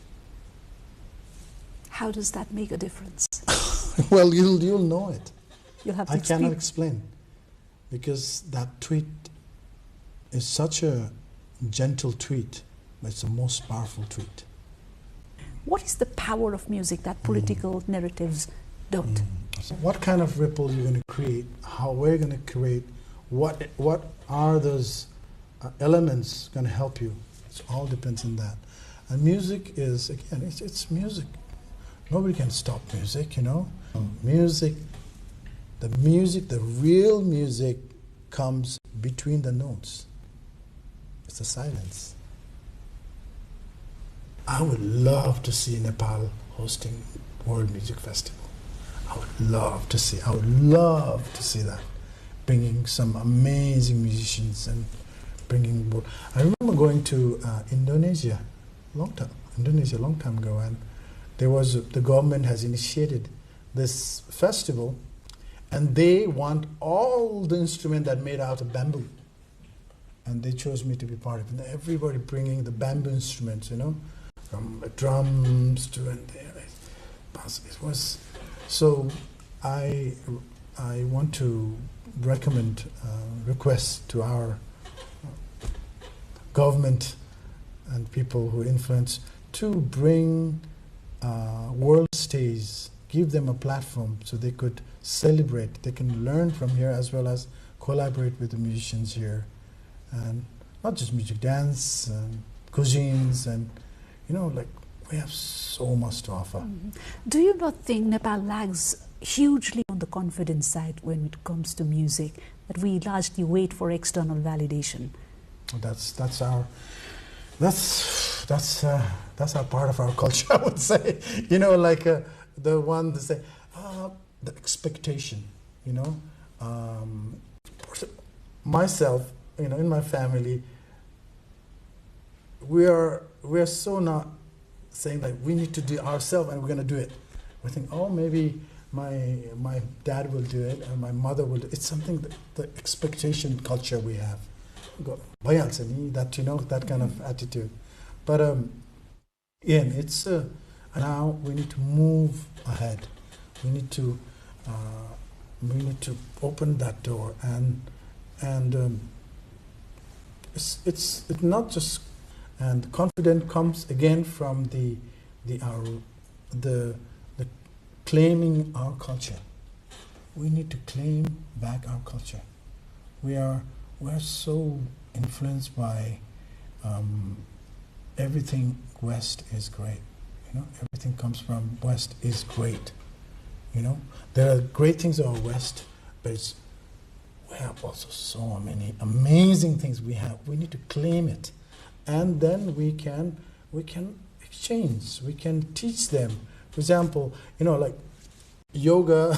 All this come from our culture, isn't it? No. Now, I'm bringing my friend who's a yoga teacher who is teaching yoga to us. So, you see that. So we need to. How can you do it? Like, looking at your journey, what possibilities do you see if Nepal chooses to engage more internationally? How can we do it? I just saw this documentary about our queen, Lakpa Sherpa. Right. My God, it touched my heart so much. A single woman coming from a mountain, fighting all the way to, this patriarchal society with her, with her Western husband to, she never gave up. Found her stage in the world. She plowed through.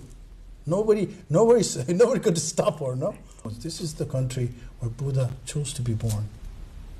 He could have gone born anywhere, but he chose here. This is the place. We have so much to offer to the world. We have so many amazing. Nepali people are so resilient. They travel to find a better life for their family. They sacrifice everything. They go work so hard in 60 degrees Celsius heat. They climb mountains that no oxygen. They, they go fight for others' war. It's been like that for centuries. Now that needs to be stopped. Right. We need to work together. We need to come together as a brothers and sisters and put away all the differences and make one song together. Song together we can all sing. That's what I think. Right, wonderfully said. Manoj, let's talk about the Grammy moment. What was it like? Oh my God. Well, it was 2020. I've been very blessed to also to collaborate with some Westerner musicians.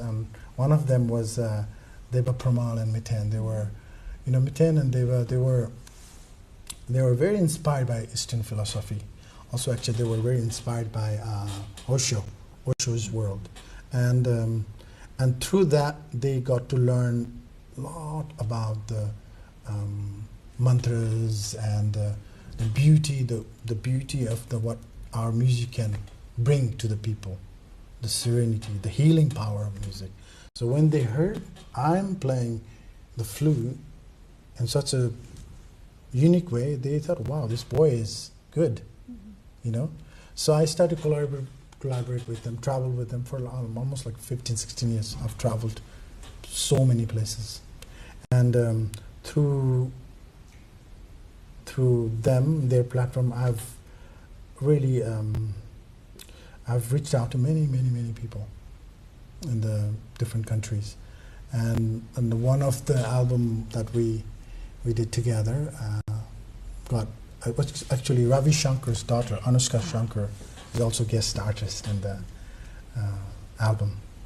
And it was very lucky that we are, I mean, it deserved it. It was amazingly produced. And when I went to Los Angeles to be there with 10,000 people in the Staple Arena, it was amazing. I wore a Nepali dress and put instead of kukri, I put my bansuri.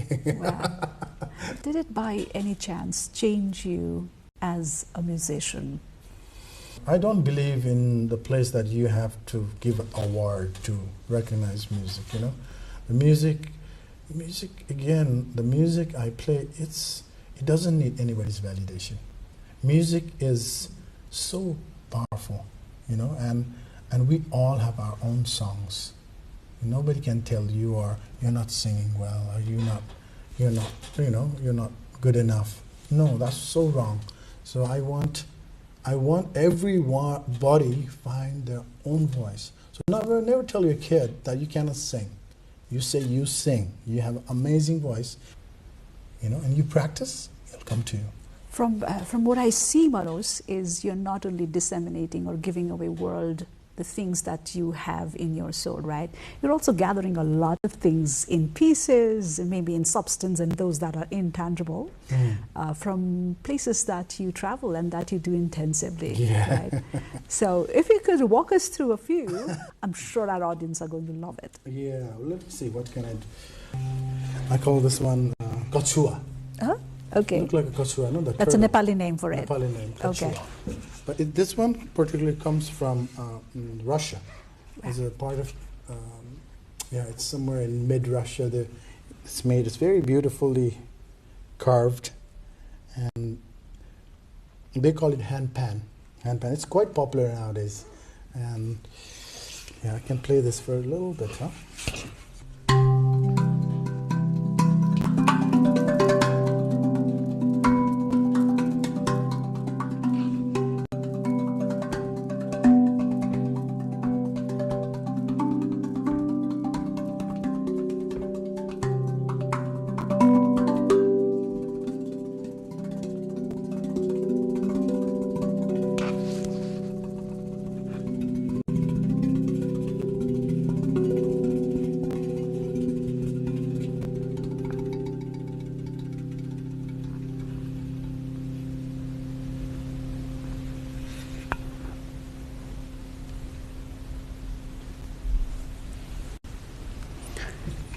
Who would imagine something that looks so simple as this can do wonders? If you look at it, it's all the bells put together, like singing bowls. You know, it's I'm sure you have gone to some sound healing.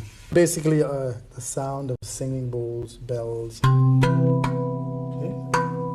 Sounds like a bell.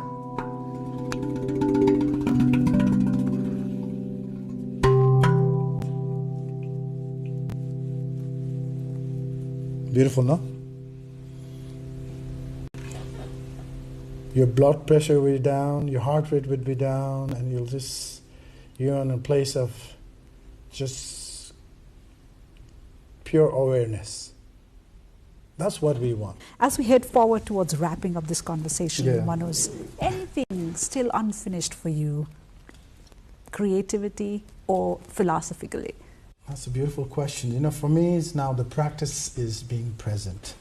You know, I don't long for, I want to, you know, win Grammy next, or I want to go that.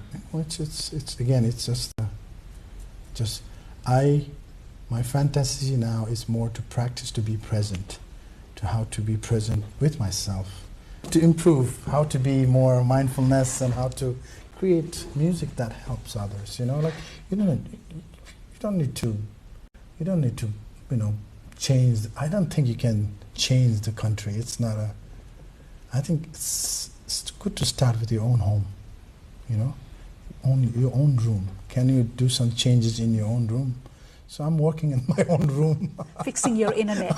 That's going to be. Oh, if I can fix myself, maybe I can think of, you know. Right, it's 40 plus year now. I realize the world is We're not going to be perfect. The fantasy we think, I don't think that's going to, there's always going to be something. You know, always. Just like the road I live in Bodo, there always somebody's digging for the last 30 years. And you don't know what is I know. It's so funny. Like, no, they build the perfect road, and next day they're already digging it.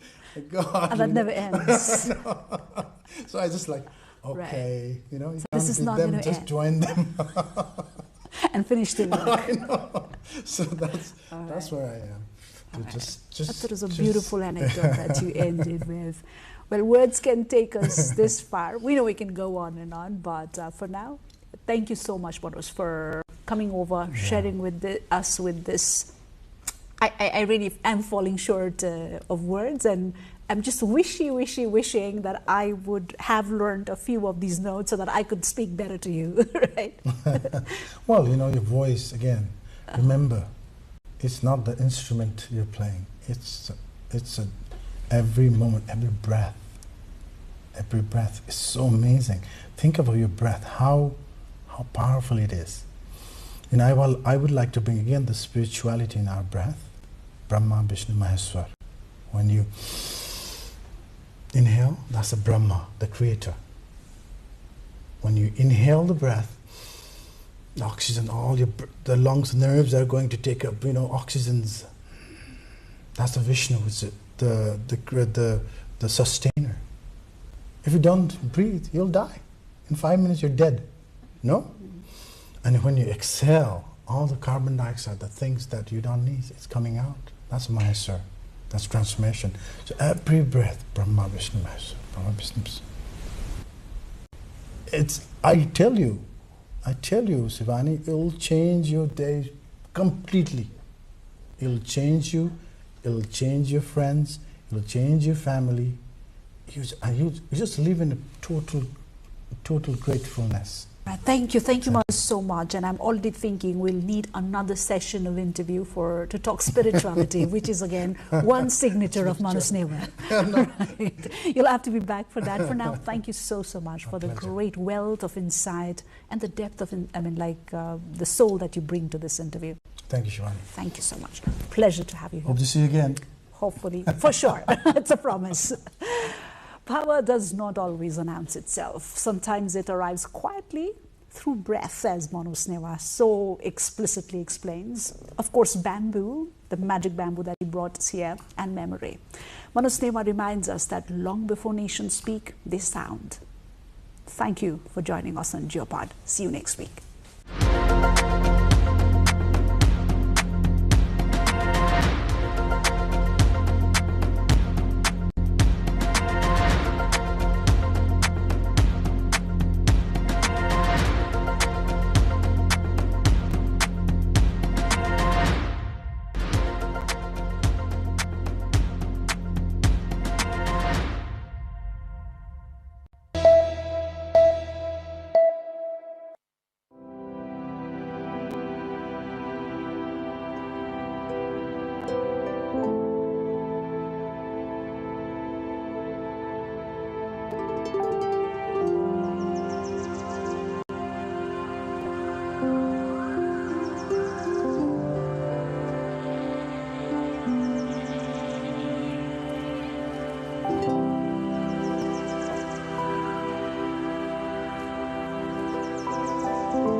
Hello, Saudi Kharka, hello!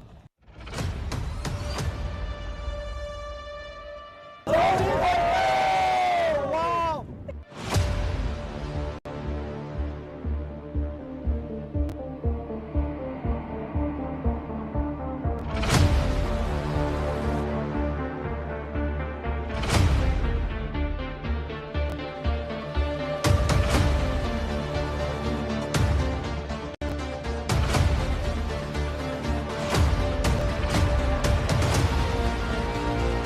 एकदमै राम्रो रहेछ refreshed fill भयो त्यो क्योसबाट अलि टाढा आएको जस्तो यहाँसम्मको एउटा केबल कार भइदिए एकदम बेटर हुन्थ्यो जस्तो लाग्छ मलाई माहौल अथवा यहाँको वातावरण यति रमणीय छ कि यसलाई शब्दमा वर्णन गरेर पनि साध्य छैन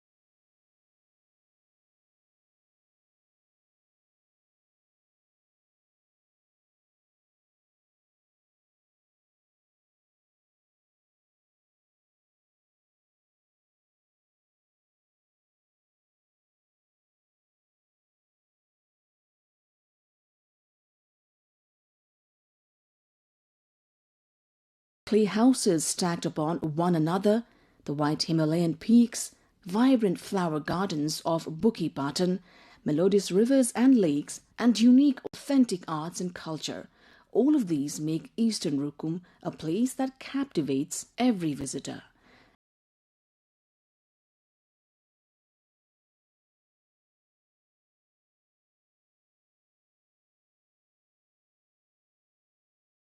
Aim is to bring this distant, remote land closer to all. This time our destination is Chauri Kharga, located at an altitude of about 4,000 meters above sea level.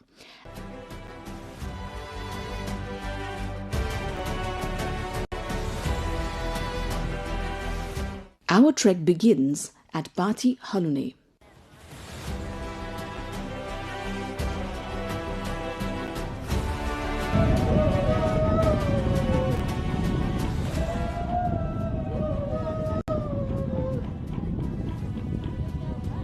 On the border of Eastern Rukum and Baglung along the Mid-Hill Highway. Though it is said that the hike to Chauri Kharga takes around 3 hours, we wonder how long it will take us.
I'm very happy.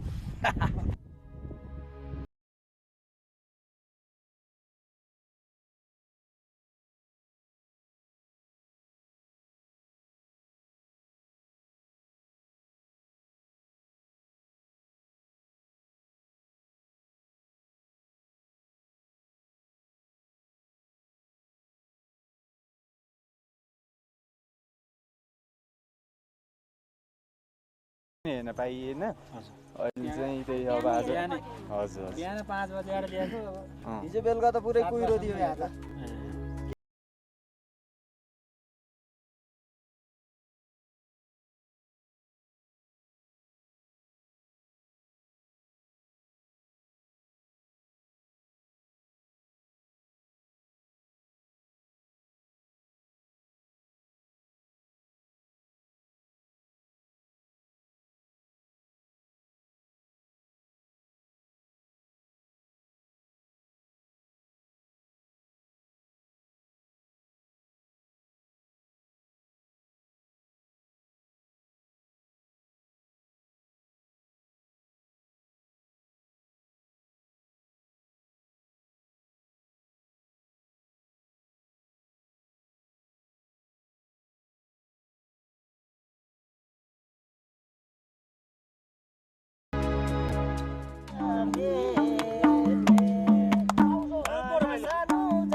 Chauri Kharka sits high in the hills of Bhumi Rural Municipality 1 in eastern Rukum.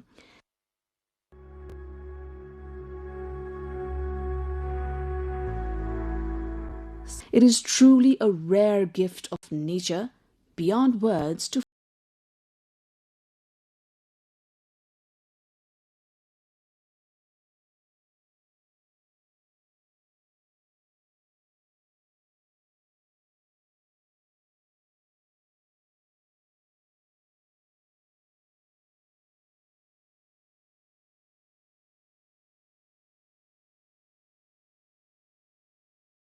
pastures, wide grazing lands, blossoming flowers, and herds of yaks, sheep, and horses make Chauri Kharka a destination of extraordinary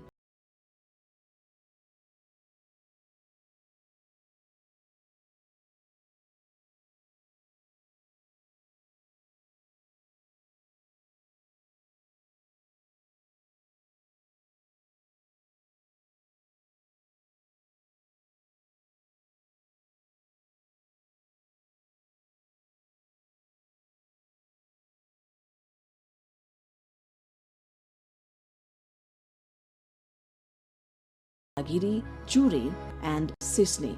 They reveal themselves in full grandeur.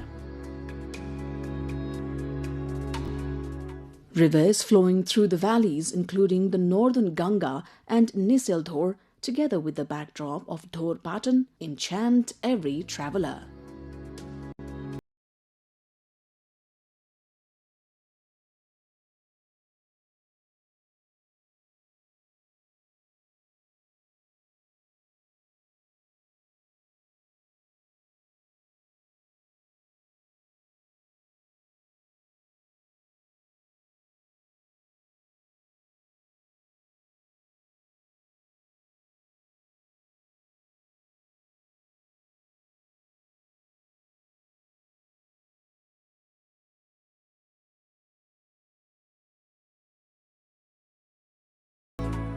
Travellers walk along narrow trails, disappearing and reappearing through the mist, immersed in the enchantment of the landscape.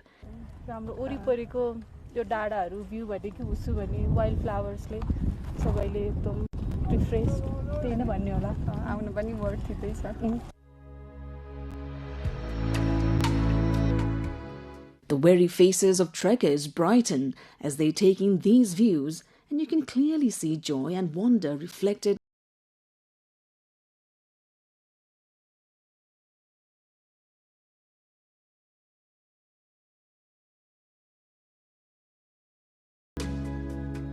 Fatigue melts away into the beauty of nature. Eastern Rukum is blessed with a wealth of natural treasures, mountains, rivers, lakes, caves, and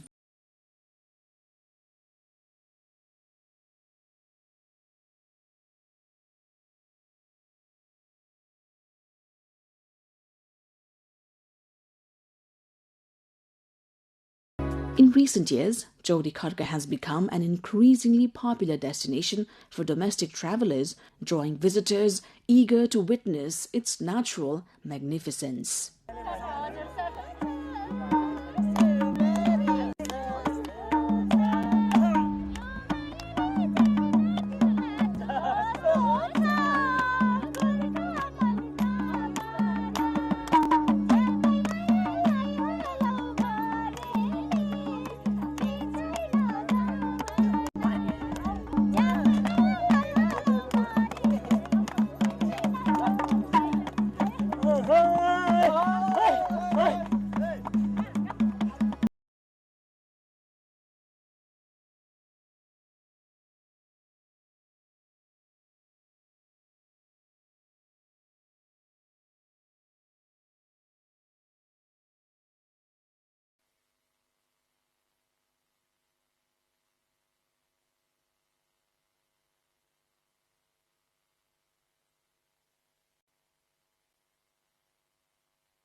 Hello and welcome to The Perspective on NTV World. I'm Sabika Shrestha, your host for the weekly current affairs program. Here we bring you the major developments of the week and examine how they shape the road ahead. The government this week rolled out key decisions, from reinstating the two-day weekend to setting the tone through the first parliamentary session. At the same time, developments at home and abroad, from rescue efforts to rising prices, continue to impact daily life. Nepal has officially reinstated the two-day weekly holiday. Starting from April 6, government offices and educational institutions will remain closed on Saturdays and Sundays. While aimed at conserving foreign exchange, the move has reignited debate over productivity. Kathmandu's streets are as crowded as ever, but the fuel powering them is becoming a luxury the state can ill afford. Today, the Council of Ministers pulled a familiar lever: the Sunday holiday. The Council of Ministers, led by Prime Minister Balendra Shah, finalized the decision during a Sunday session at Singhadarbar, the government's administrative headquarters. Government spokesperson Minister Sashmit Pokhrel confirmed that the primary driver is the disruption of global energy trades following the virtual closure of the Strait of Hormuz. Petroleum आपूर्तिमा उत्पन्न असहजताका कारण 82 चैत 23 गतेबाट लागू हुने गरी सरकारी कार्यालय तथा सम्पूर्ण शैक्षिक संस्थाहरूमा शनिबार र आइतबार बिदा दिने तथा शैक्षिक संस्था बाहेक उल्लेखित कार्यालयहरूको कार्यालय समय 9 देखि 5 बजे कायम गर्ने. The government spokesperson confirmed that reducing the movement of state-owned vehicles and school buses by just one day could slash consumption by up to 20%. Former Prime Minister Dr. Baburam Bhattarai was quick to lend his weight behind the move. Dr. Bhattarai noted that his own administration had envisioned this shift years ago. According to Dr. Bhattarai, the extended daily hours ensure that total working time is not lost, but rather concentrated for better output per hour and familial peace. But on the digital front, the general happiness is tempered by skepticism. Critics point to the failed experiment of 2 decades ago and most recently in 2022, when a similar trial was scrapped after a few months due to plummeting service delivery standards. Economists are raising the alarm too.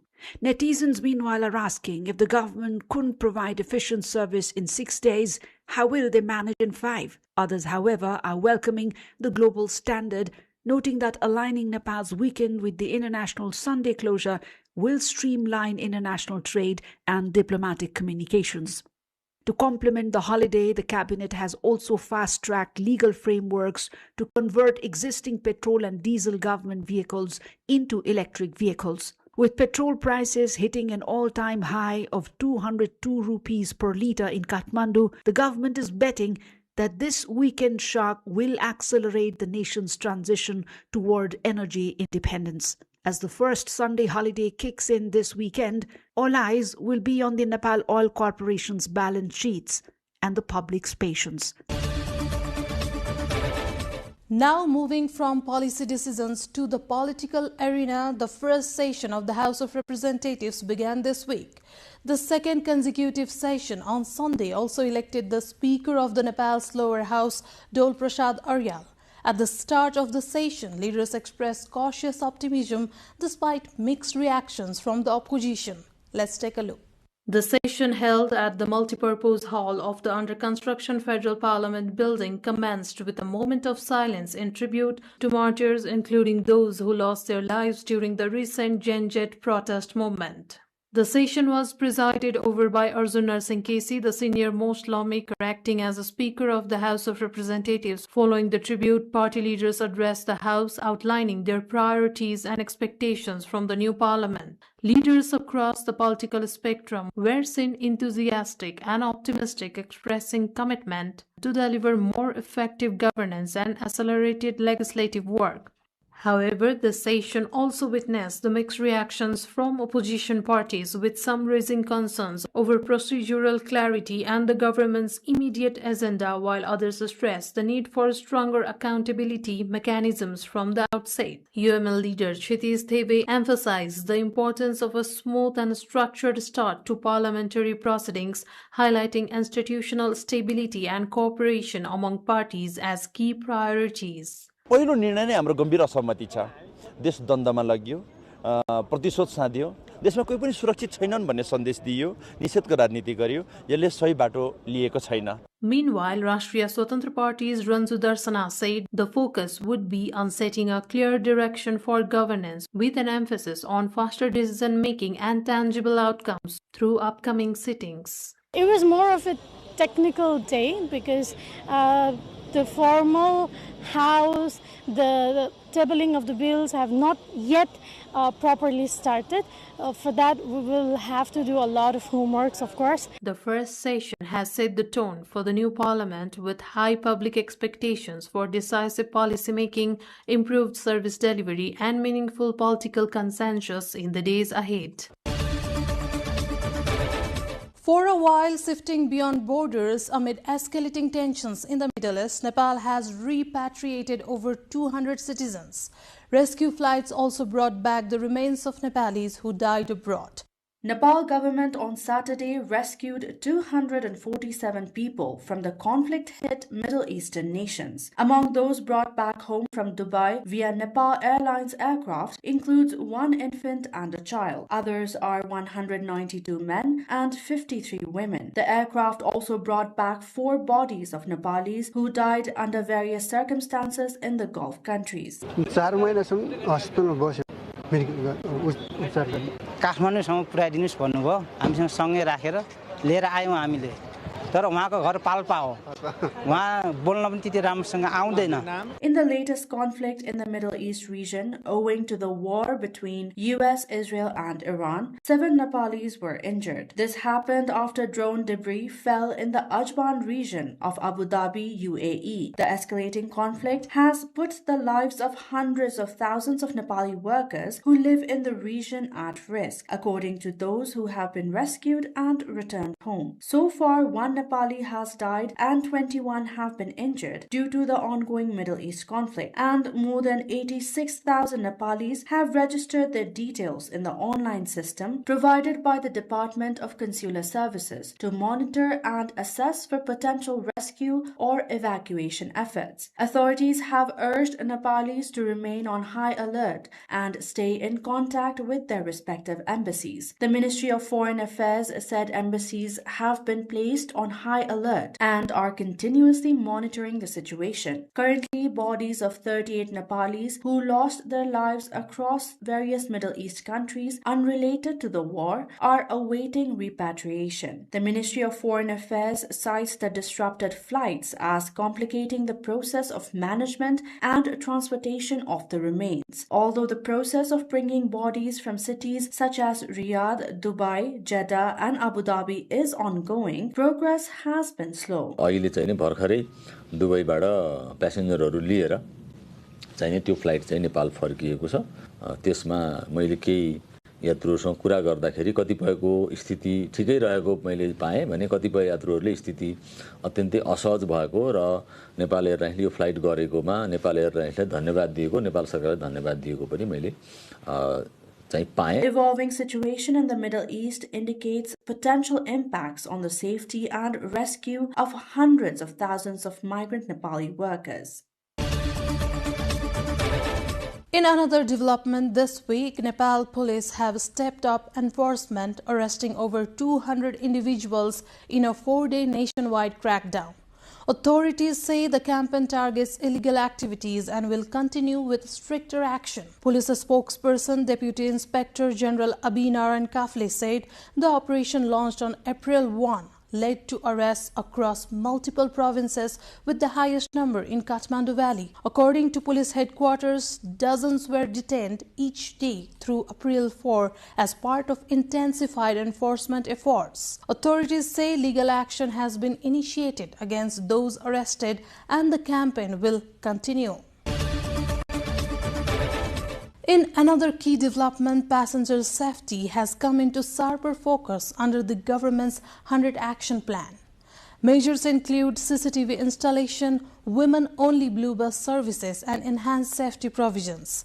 Let's take a look. The government has prioritized transport sector reforms under its 100-day action plan, focusing on safety, digital monitoring and gender-inclusive mobility. The roadmap includes mandatory installation of CCTV and dashboard cameras in public vehicles, introduction of women-only blue bus services and integration of SOS features in ride-sharing apps to enhance passenger security. Authorities say these measures aim to modernize transport while ensuring accountability and real-time emergency response. Ramhari Pokhrel, spokesperson at the Ministry of Physical Infrastructure and Transport, said the priority is the safety and security of riders and the ministry is committed to implement the decision within the deadline. Safety and security is the main issue. According to the 100 days action plan, the deadline for blue bus operation is given to us 90 days. We will implement it before the 90 days. We are planning and regarding the CCTV and SOS button, etc. That the deadline is given to us in 30 days. We are planning to complete this action before 30 days. The government has set April 25th deadline for the reformative measures. However, the reforms come amid rising fuel prices linked to ongoing tensions in the Middle East, increasing pressure on transport operators. The transport entrepreneurs have begun demanding fare adjustments, citing higher operational costs. Commuters, meanwhile, are elated, stating that safety comes first, not only for ladies but all. Though abiding by the government decision directly pertains to the operators, public transportation drivers are also equally responsible. भाडा त खोइ अब बढ्नु पर्ने हो बढाएन के भन्नु त खोइ यस्तै अब चलिरहन्छ भाडा बढाइदिए त हुन्थ्यो अब अहिले साउलाई पनि दिनु सकेको छैन तेल हाल्नै धौधौ भइरहेछ अहिले यो स्थितिमा सीसी क्यामेरा त कम्पनीले हाल्ने हो हाल्ने नहाल्ने समितिको कुरा हो अब मान्छे भनेको त अब सिट फुल मात्र भन्ने त असम्भव हुन्छ अब स्ट्याम्पतिर त जसरी नै मान्छे उभिहाल्छ त्यो त असम्भव कुरा हो. The government's plan signals a push towards safer and more inclusive public transport, though challenges remain in execution and cost management. Building on that push for safety, ride-sharing services will soon include a mandatory live SOS feature.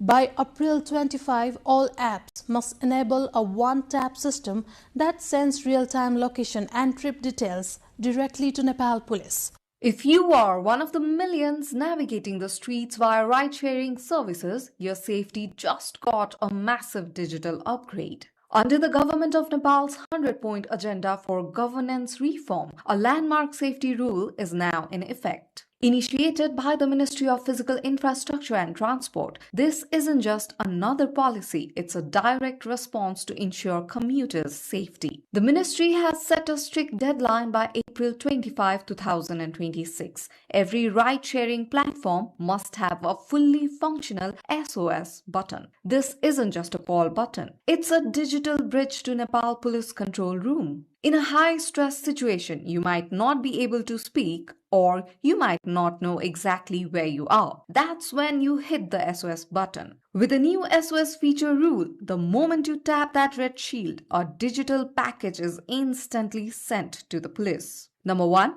your live GPS location pinpointed in real time on the map. Number 2, vehicle details, the license plate and car or bike model. Number 3, the identity, both your name and the driver's name. Unlike a standard 100 call, this is a silent alert. It allows the authorities to intercept the vehicle with precision, whether you are a passenger facing harassment or a driver facing a potential robbery. Nepal is now aligning the existing ride-sharing services with global giants like Uber and Lyft. While international standards use AI to detect if the vehicle goes off-route, Nepal's reform focuses on the direct police API link. Whether you use Pathao, InDrive or Yango, the sync is happening right now. Pathao is upgrading its 24/7 response team. InDrive and Yango are reinforcing the data transmission. Check your App Store or Play Store today and update the ride-sharing apps with the latest safety patches. We hope you never have to use that button, but in a moment of crisis, it's the most powerful tool you own. Now turning to reforms in foreign employment, migrant workers can now access medical checkups at government facilities at lower costs. The move is expected to ease financial burdens and improve access. Nepali workers going abroad for employment are now free from the compulsion to visit expensive private medical colleges for health checkup. The government has started the facility of health checkup in public hospitals and reduced the fee for orientation training to 700 rupees. Earlier, the workers had to pay high fees as they had to go only to designated private medical practitioners. The workers have welcomed the government's decision as a huge sigh of relief. आर्थिक मन्दी छ नेपालमा रोजगारको व्यवस्था छैन रोजगारको सुविधा छैन यो विगत जुन सिन्डिकेट प्रणाली लागू गरेको थियो त्यो अहिलेको सरकारले पहिलो चरणमा खारेज गरेकोमा म यो सरकारलाई धन्यवाद दिन चाहन्छु. The Ministry of Labour, Employment and Social Security has meanwhile made the provision to provide orientation online as well. The ministry believes this will be cost-effective as well as transparent. Pre-departure orientation training भनेर हामी दिन्छौं त्यसको चाहिँ शुल्क 700 रुपैयाँ काम गरेको छ वैदेशिक रोजगारमा जाने हाम्रो श्रमिकहरूलाई स्वास्थ्य परीक्षण गर्न सहज होस् हैन त्यसपछि उहाँहरुको एफोर्डेबल होस् सहज होस् सजिलै एक्सेस होस् र यसरी चाहिँ स्वास्थ्य चेक जाँच गर्ने संस्थाहरुको पनि कम्पिटिसन बढोस् भनेर हामीले चाहिँ त्यो निर्णय गरेका हौं The government's move has ended the monopoly of private medical practitioners and laboratories, as well as erased the mediators from the scene. The ministry has also warned of stern action against anyone not abiding by the ministry directive. विदेशी रोजगारमा पठाइदिन्छु भनेर विदेशमा पठाउने प्रतिवादीलाई 3 देखि 7 वर्षसम्म कैद र बिगोको 50% सम्म हर्जना समेत भराइदिने कानुनी व्यवस्था छ सोही अनुसार प्रदायक हुन्छ The government's decision is believed to reduce the financial burden of thousands of migrant workers. Although many have welcomed the move, some are skeptical about its effective long-term implementation. Turning to infrastructure, the government plans to establish a state-led construction company to take over stalled projects. While aimed at addressing delays, concerns remain over efficiency and past performance. The government is preparing to establish a state-run construction company that will directly undertake stalled infrastructure projects according to its 100-day priority plan. The move aims to address delays and negligence in infrastructure projects caused by contractors' mismanagement, inefficiency, and legal complications. The government plans to make legal reforms within 30 days to facilitate the process.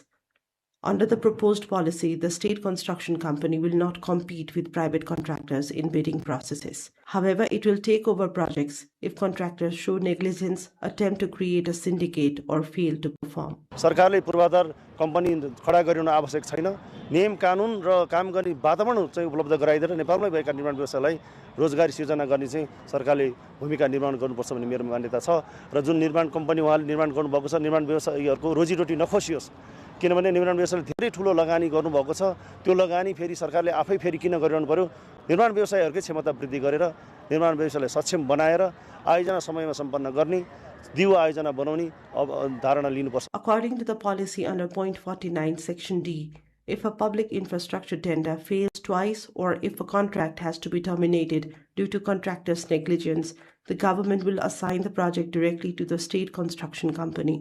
The company will also take over long-stalled and incomplete projects. A 30-day review will be conducted to decide whether such projects will continue or be discontinued. National priority projects will see fast-track procedures for land acquisition, compensation, tree cutting, and environmental impact assessments.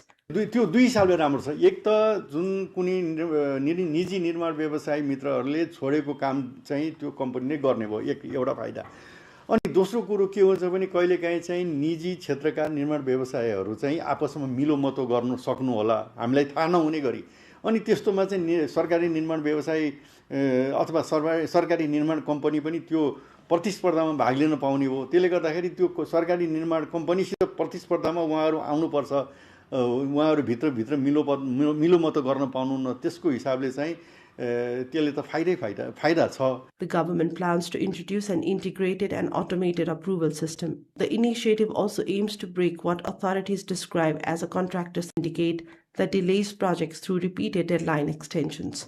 The state construction company will be provided with necessary resources, equipment, and skilled manpower to carry out its work. The government had previously established a similar construction company, but it was later dissolved after failing to compete with private contractors and becoming ineffective due to alleged politicization. That's the perspective for this week. We will be back next week with more key developments. Thank you for watching NTV World.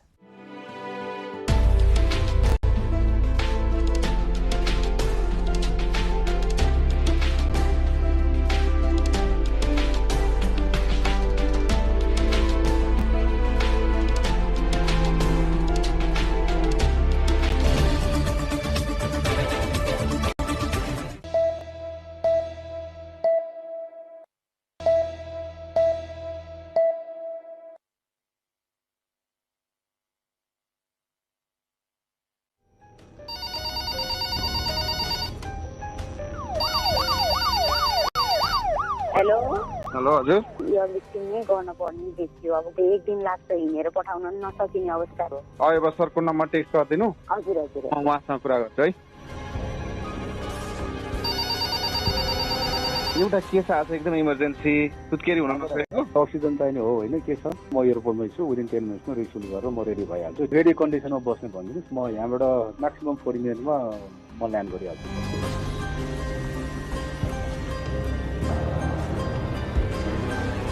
NTV World raw आइसियूमा alert गर्छु problem level भनेपछि ओटीमा पनि alert गरिरहेको छु सिएस गर्नुपर्ने हो कि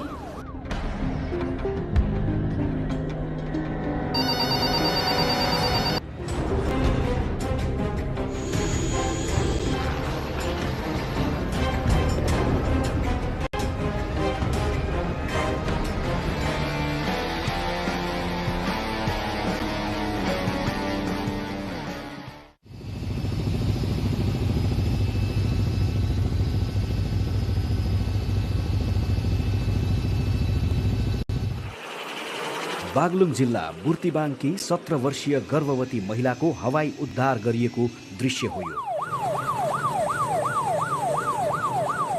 2 दिनसम्म सुत्केरी व्यथा लागेको र स्थानीय स्वास्थ्य संस्थामा प्रसुति गराउन नसकेको कारण उनलाई गण्डकी प्रदेश सरकार सामाजिक विकास तथा स्वास्थ्य मन्त्रालयले आपतकालीन हवाई उद्धार गरी पश्चिमाञ्चल क्षेत्रीय अस्पताल पोखरामा थप सेवा प्रदानका लागि ल्याइएको हो असह्य प्रसव पीडाले छटपटिएर मृत्युको नजिक पुगेको दर्दनाक अवस्थामा उनको उद्धार भएको हो हाम्रो गाउँ धेरै माथि छ अनि हाम्रो गाउँमा यस्तो विकासहरू केही पनि रहेन धेरै कम छ विकासहरू न शिक्षा पनि छैन खाने पानी पनि छैन यातायात सुविधा मात्र छ अनि यातायात सुविधामा बाटोहरू यस्तो बिग्रने भड्कने गरेको कारणले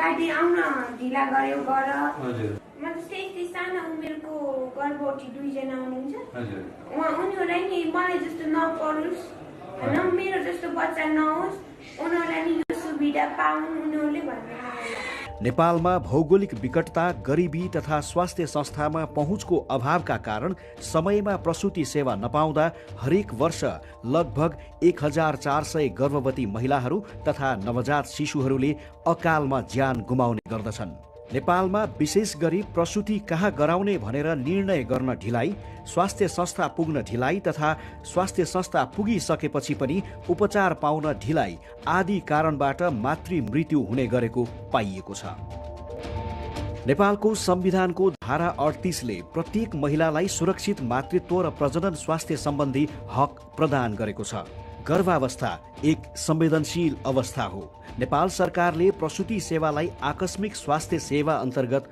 वर्गीकरण गरेको छ नेपालमा मातृ तथा बाल मृत्युमा कमी ल्याउने उद्देश्यले आर्थिक वर्ष 2073-74 को नीति तथा कार्यक्रम मार्फत राष्ट्रपति महिला उत्थान कार्यक्रम सञ्चालनमा आएको छ नेपाल सरकारले हवाई उद्धार सम्बन्धी कार्यविधि 2075 पारित गर्यो सोही कार्यविधि बमोजिम राष्ट्रपति महिला उत्थान कार्यक्रम मार्फत दुर्गम हिमाली तथा पहाडी क्षेत्रका ज्यान जोखिममा रहेका गर्भवती तथा सुत्केरी महिलाहरूको हवाई उद्धार हुन थालेको हो जस अन्तर्गत देशभरका जिल्लाहरूमध्ये 19 जिल्लामा पूर्ण र 29 जिल्लामा आंशिक रूपमा निशुल्क हवाई उद्धार कार्य सञ्चालनमा आयो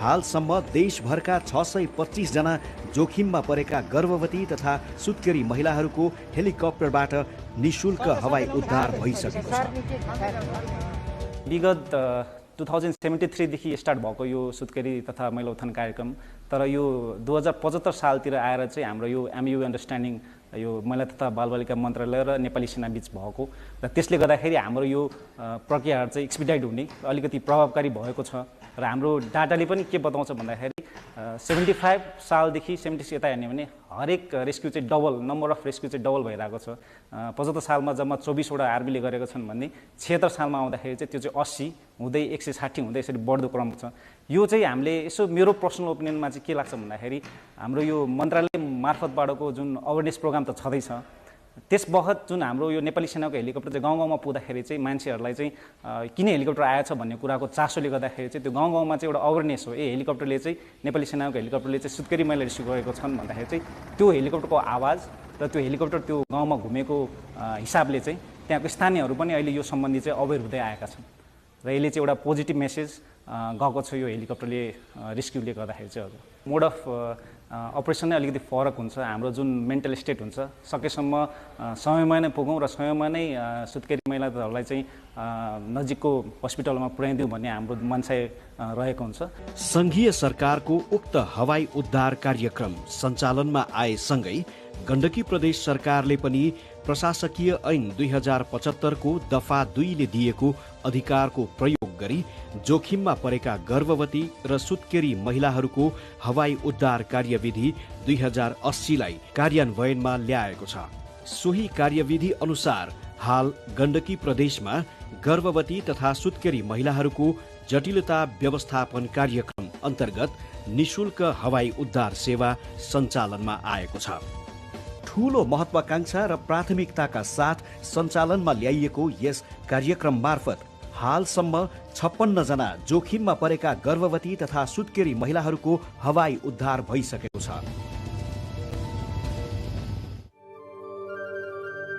गण्डकी प्रदेश सरकार सामाजिक विकास तथा स्वास्थ्य मन्त्रालयको टोली छायाङ्कनका निम्ति धवलागिरी गाउँपालिकातर्फ अघि बढेको दृश्य हो यो।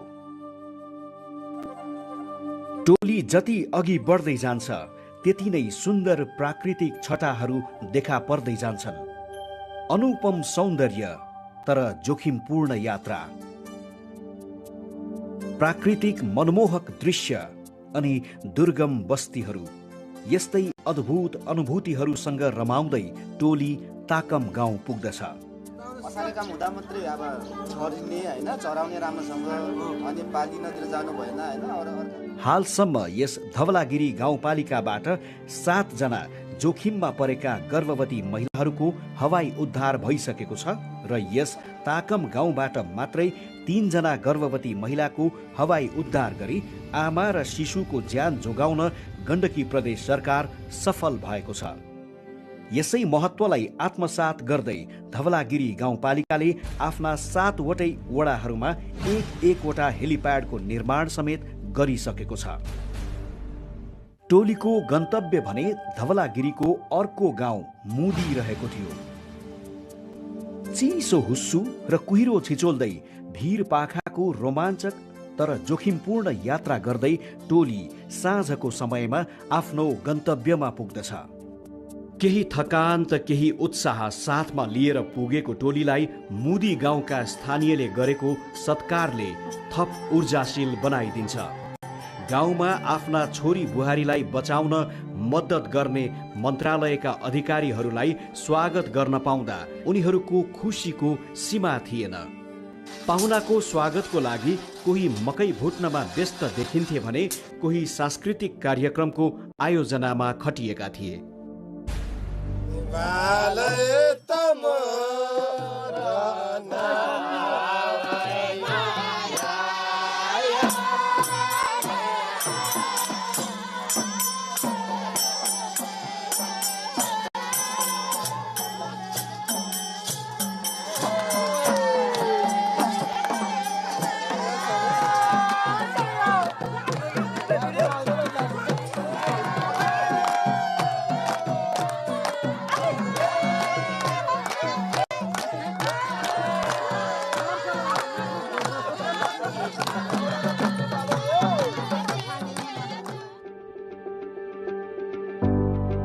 मगर जातिको बाहुल्यता रहेको धौलागिरी हिमालको काखमा रहेको यस मुदी गाउँमा सामान्य खेतीपाती र पशुपालन नै आय आर्जनको प्रमुख स्रोत रहेको छ।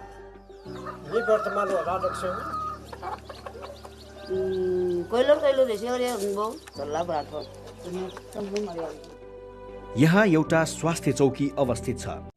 यसै स्वास्थ्य चौकीमा मुदीका गर्भवती महिलाहरूले प्रसुति सेवा प्राप्त गर्दै आएका छन्।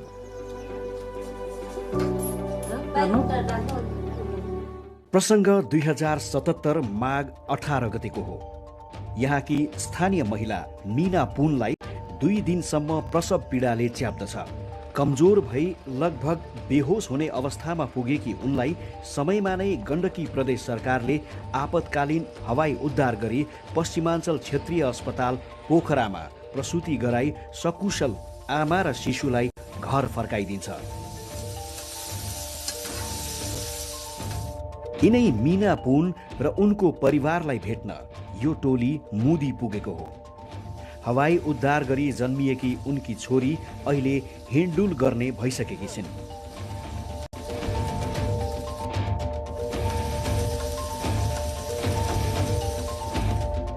चचाइरहेको थिएँ अनि डेट पनि एकवटा पछाडि थियो। अनि त्यस्तै हामी गोत्न बसेँ। सासु ससुरा बुढाबुढी घरमै बस्नुहुन्थ्यो। अनि पेट दुख्नु थाल्यो है बिहान। मलाई त त्यत्तिकै दुख्यो होला भने थाहा भएन। अनि फेरि पछाडि ढाड पनि दुख्ने, अगाडि पेट पनि दुख्ने गरेर बेथा लागेको होला भन्ने सोचेँ मैले। बुढालाई चाहिँ भनेन। अनि त्यस्तो गर्दै झन् दुख्न लाग्यो। यहाँ हेल्पोस्टमा बोकेर ल्याए चाहिँ 2 घन्टा मिल्थ्यो, तर बोक्नै मिलेन है। यसरी बोक्दा पनि पेट दुख्ने है, पछाडि बोक्न ढाड दुख्ने भएर बोक्नै मिलेन। झन् आत्तिन आयो के म त मर्छु मेरो बच्चा जन्माउन पाउँदैन जस्तो लाग्यो। अनि हेलिकप्टर बोलाएर सिधै पोखरा लगेर गण्डकी हस्पिटलमा हेलिकप्टरमा चढेपछि बाँचिन्छ भन्ने चाहिँ आश लाग्यो। मेरो बच्चालाई जन्म दिन्छु, यो संसार देखाउँछु भन्ने पनि आश लाग्यो। दुःख पाएँ बेसरी। अब यस्तो दुःख कसैलाई पनि नहोस्। यस्तो दुर्गम ठाउँहरूमा नि महिलालाई कति गाह्रो हुन्छ। यसरी उद्धार गरिदिनु भयो। मेरो ज्यान पनि बच्यो, बच्चाको ज्यान पनि बच्यो। धन्यवाद सरकार, मेरो बारीले मेरो नातिनीले बचाइदिनु भयो। दर्दनाक प्रसव पीडाले छटपटिएर राज्यसँग जीवनका लागि गुहार माग्नुपर्ने त्रासको अझै पनि अन्त्य भएको छैन। त्यसैले मीना पुन झैं जोखिममा परेका अन्य गर्भवती महिलाहरूको निरन्तर सेवामा गण्डकी प्रदेश सरकार अग्रसर देखिएको पाइन्छ।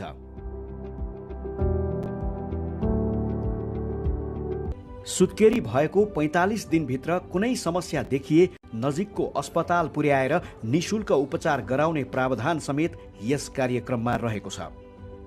छोटो समयमा नै गण्डकी प्रदेशको यो हवाई उद्धार कार्यक्रमले दिएको प्रतिफल उदाहरणीय बन्न सकेको छ। नेपालमा जोखिममा परेका गर्भवती तथा सुत्केरी महिलाहरूका निम्ति यो एउटा बाँच्ने विकल्पको प्रमुख माध्यम बनेको छ। यस्ता प्रभावकारी र नवीनतम प्रयासहरू नेपाल लगायत नेपाल जस्ता कम आय भएका अन्य विकास उन्मुख राष्ट्रहरूका निम्ति पनि प्रभावकारी सिद्ध हुन सक्नेछन् भन्ने विश्वास लिन सकिन्छ। तत्काल हवाई उद्धारका लागि मन्त्रालयको हटलाइन टेलिफोन मार्फत प्रत्यक्ष सम्पर्कमा आएका वा स्थानीय स्वास्थ्य संस्थाको सिफारिस पत्रका आधारमा सम्बन्धित जिल्लाको प्रमुख जिल्ला अधिकारीको समन्वयमा सूचना प्राप्त हुनासाथ जोखिममा परेका गर्भवती तथा सुत्केरी महिला र नवजात शिशुको उद्धार गर्ने गरिएको छ। गुड वेदर भएको बेला नो प्रब्लम, हामी डाइरेक्ट जान सक्छौँ होइन। ब्याड वेदर भएको बेला अलिक घुम्नुपर्ने हुन्छ, एक्स्ट्रा टाइम लाग्छ। त्यो लाग्ने समयमा बिरामीलाई केही होला भन्ने हामीलाई चिन्तित पुर्याउँछ। त्यसले हाम्रो उद्देश्य नै टाइममा बिरामीलाई हस्पिटल ल्याउने र यथाशीघ्र चाहिँ स्वास्थ्य लाभ उहाँहरूलाई चाहिँ एसिस्टेन्ट हो डक्टरकोमा पुर्याउँ भन्ने नै हाम्रो इन्टेन्सन हुन्छ। गण्डकी प्रदेश यो स्वास्थ्य मन्त्रालयबाट उहाँहरूसँग मेरो डाइरेक्ट नम्बर छ, सेल नम्बर। उहाँहरूले डाइरेक्ट कल गर्नुहुन्छ। कल आउने बित्तिकै यो सेन्सिटिभ रेस्क्यु फ्लाइट भएकोले चाहिँ हामीले चाहिँ इमिडिएटली अरू टुरिस्ट फ्लाइटहरूलाई साइडमा राखेर भए पनि हामीले रेस्क्यु फ्लाइटलाई चाहिँ बेसी प्रिफरेन्स दिन्छौँ। कोअर्डिनेसन चाहिँ उहाँहरूसँग राम्रो हुन्छ हामीसँग। अस्पतालको भूमिकाको कुरा गर्नुपर्दाखेरि चाहिँ मन्त्रालयबाट चाहिँ यहाँ कन्ट्याक्ट हुन्छ। त्यसमा विशेष गरेर हाम्रो अस्पतालमा इमर्जेन्सी वार्डको इन्चार्ज चाहिँ फोकल पर्सनको रूपमा तोकिनु भएको छ र उहाँहरू मन्त्रालयबाट फोन आउँदाखेरि चाहिँ इमर्जेन्सी वार्डको ल्यान्डलाइन नम्बर छ हाम्रो र इमर्जेन्सी वार्डको इन्चार्जको नम्बर छ। कुनै पनि नम्बरमा चाहिँ उहाँले कन्ट्याक्ट गरेर यस्तो खालके केस चाहिँ एयरलिफ्ट हुँदैछ भनेर इन्फर्मेसन दिनुहुन्छ। त्यसपछि चाहिँ उहाँ जो फोकल पर्सन हुनुहुन्छ उहाँले चाहिँ त्यतिखेर चाहिँ एउटा टिम चाहिँ एक्टिभेट हुन्छ। गाइनेकोलोजिस्ट हुनुहुन्छ, उहाँलाई चाहिँ खबर गर्नुहुन्छ। म्याटर्निटी वार्डको इन्चार्जलाई खबर गर्नुहुन्छ र आइसियू चाहिन सक्छ कि भन्ने अवस्थामा अलर्ट बनाउनको लागि मात्रै भए पनि आइसियूमा बेड छ कि छैन, यस्तो खालके केस चाहिँ एयरलिफ्ट हुँदैछ अनि कसैलाई खाली गर्ने सक्ने खालके अवस्था छ कि छैन भन्नको लागि पनि त्यो खालके माहौल चाहिँ क्रिएट हुन्छ। उहाँहरूले चाहिँ त्यसरी एक्टिभेट हुनुहुन्छ र त्यसपछि चाहिँ उहाँ इमर्जेन्सी वार्डको इन्चार्ज अथवा फोकल पर्सन थ्रु नै हेलिप्याडमा चाहिँ एउटा टिम चाहिँ खटाइन्छ जसले चाहिँ पेसेन्टलाई रिसिभ गर्नुहुन्छ। सन् 2016 को जनसाङ्ख्यिक तथा स्वास्थ्य सम्बन्धी सर्वेक्षणका अनुसार नेपालमा प्रति 1 लाख गर्भवती तथा सुत्केरी मध्ये 239 जनाले ज्यान गुमाउने गरेका थिए। पछिल्लो तथ्याङ्क अनुसार हाल यो संख्या घटेर 151 मा झरेको पाइएको छ। सोही सर्वेक्षण अनुसार यसरी उल्लेख्य संख्यामा महिला मृत्युदर घट्नुका कारणहरूमध्ये गर्भवती तथा सुत्केरी महिलाहरूको जटिलता व्यवस्थापन अन्तर्गतको निशुल्क हवाई उद्धार कार्यक्रम समेतको महत्त्वपूर्ण भूमिका रहेको मान्न सकिन्छ। नेपाल सरकारले सन् 2030 सम्ममा मातृ मृत्युदर प्रति लाख जीवित जन्ममा 70 मा झार्ने लक्ष्य लिएको छ। यस लक्ष्यलाई पूरा गर्नको निमित्त स्थानीय तहमा दक्ष जनशक्ति सहितको पर्याप्त स्रोत साधन युक्त बर्थिङ सेन्टरको स्थापनाको आवश्यकता देखिन्छ। यस बाहेक हवाई उद्धार कार्यविधि बमोजिम नाइट भिजन सुविधा सहितको निशुल्क एयर एम्बुलेन्स सेवा सञ्चालनमा ल्याउनु, उद्धारका लागि समन्वय र सञ्चार प्रणालीलाई व्यवस्थित र छिटो छरितो बनाई आपतकालीन स्वास्थ्य सेवाको टोलीलाई सतर्क र तयारी अवस्थामा राख्नु पनि त्यत्तिकै जरुरी देखिएको छ। गण्डकी प्रदेशको कुल 85 वटै स्थानीय तहमा कम्तीमा 1 वडा 1 हेलिप्याड भएको खण्डमा जोखिममा परेका गर्भवती तथा सुत्केरी महिलाहरूको जीवन रक्षाको लागि यो निशुल्क हवाई उद्धार कार्यक्रम वरदान साबित हुने कुरामा दुई मत छैन।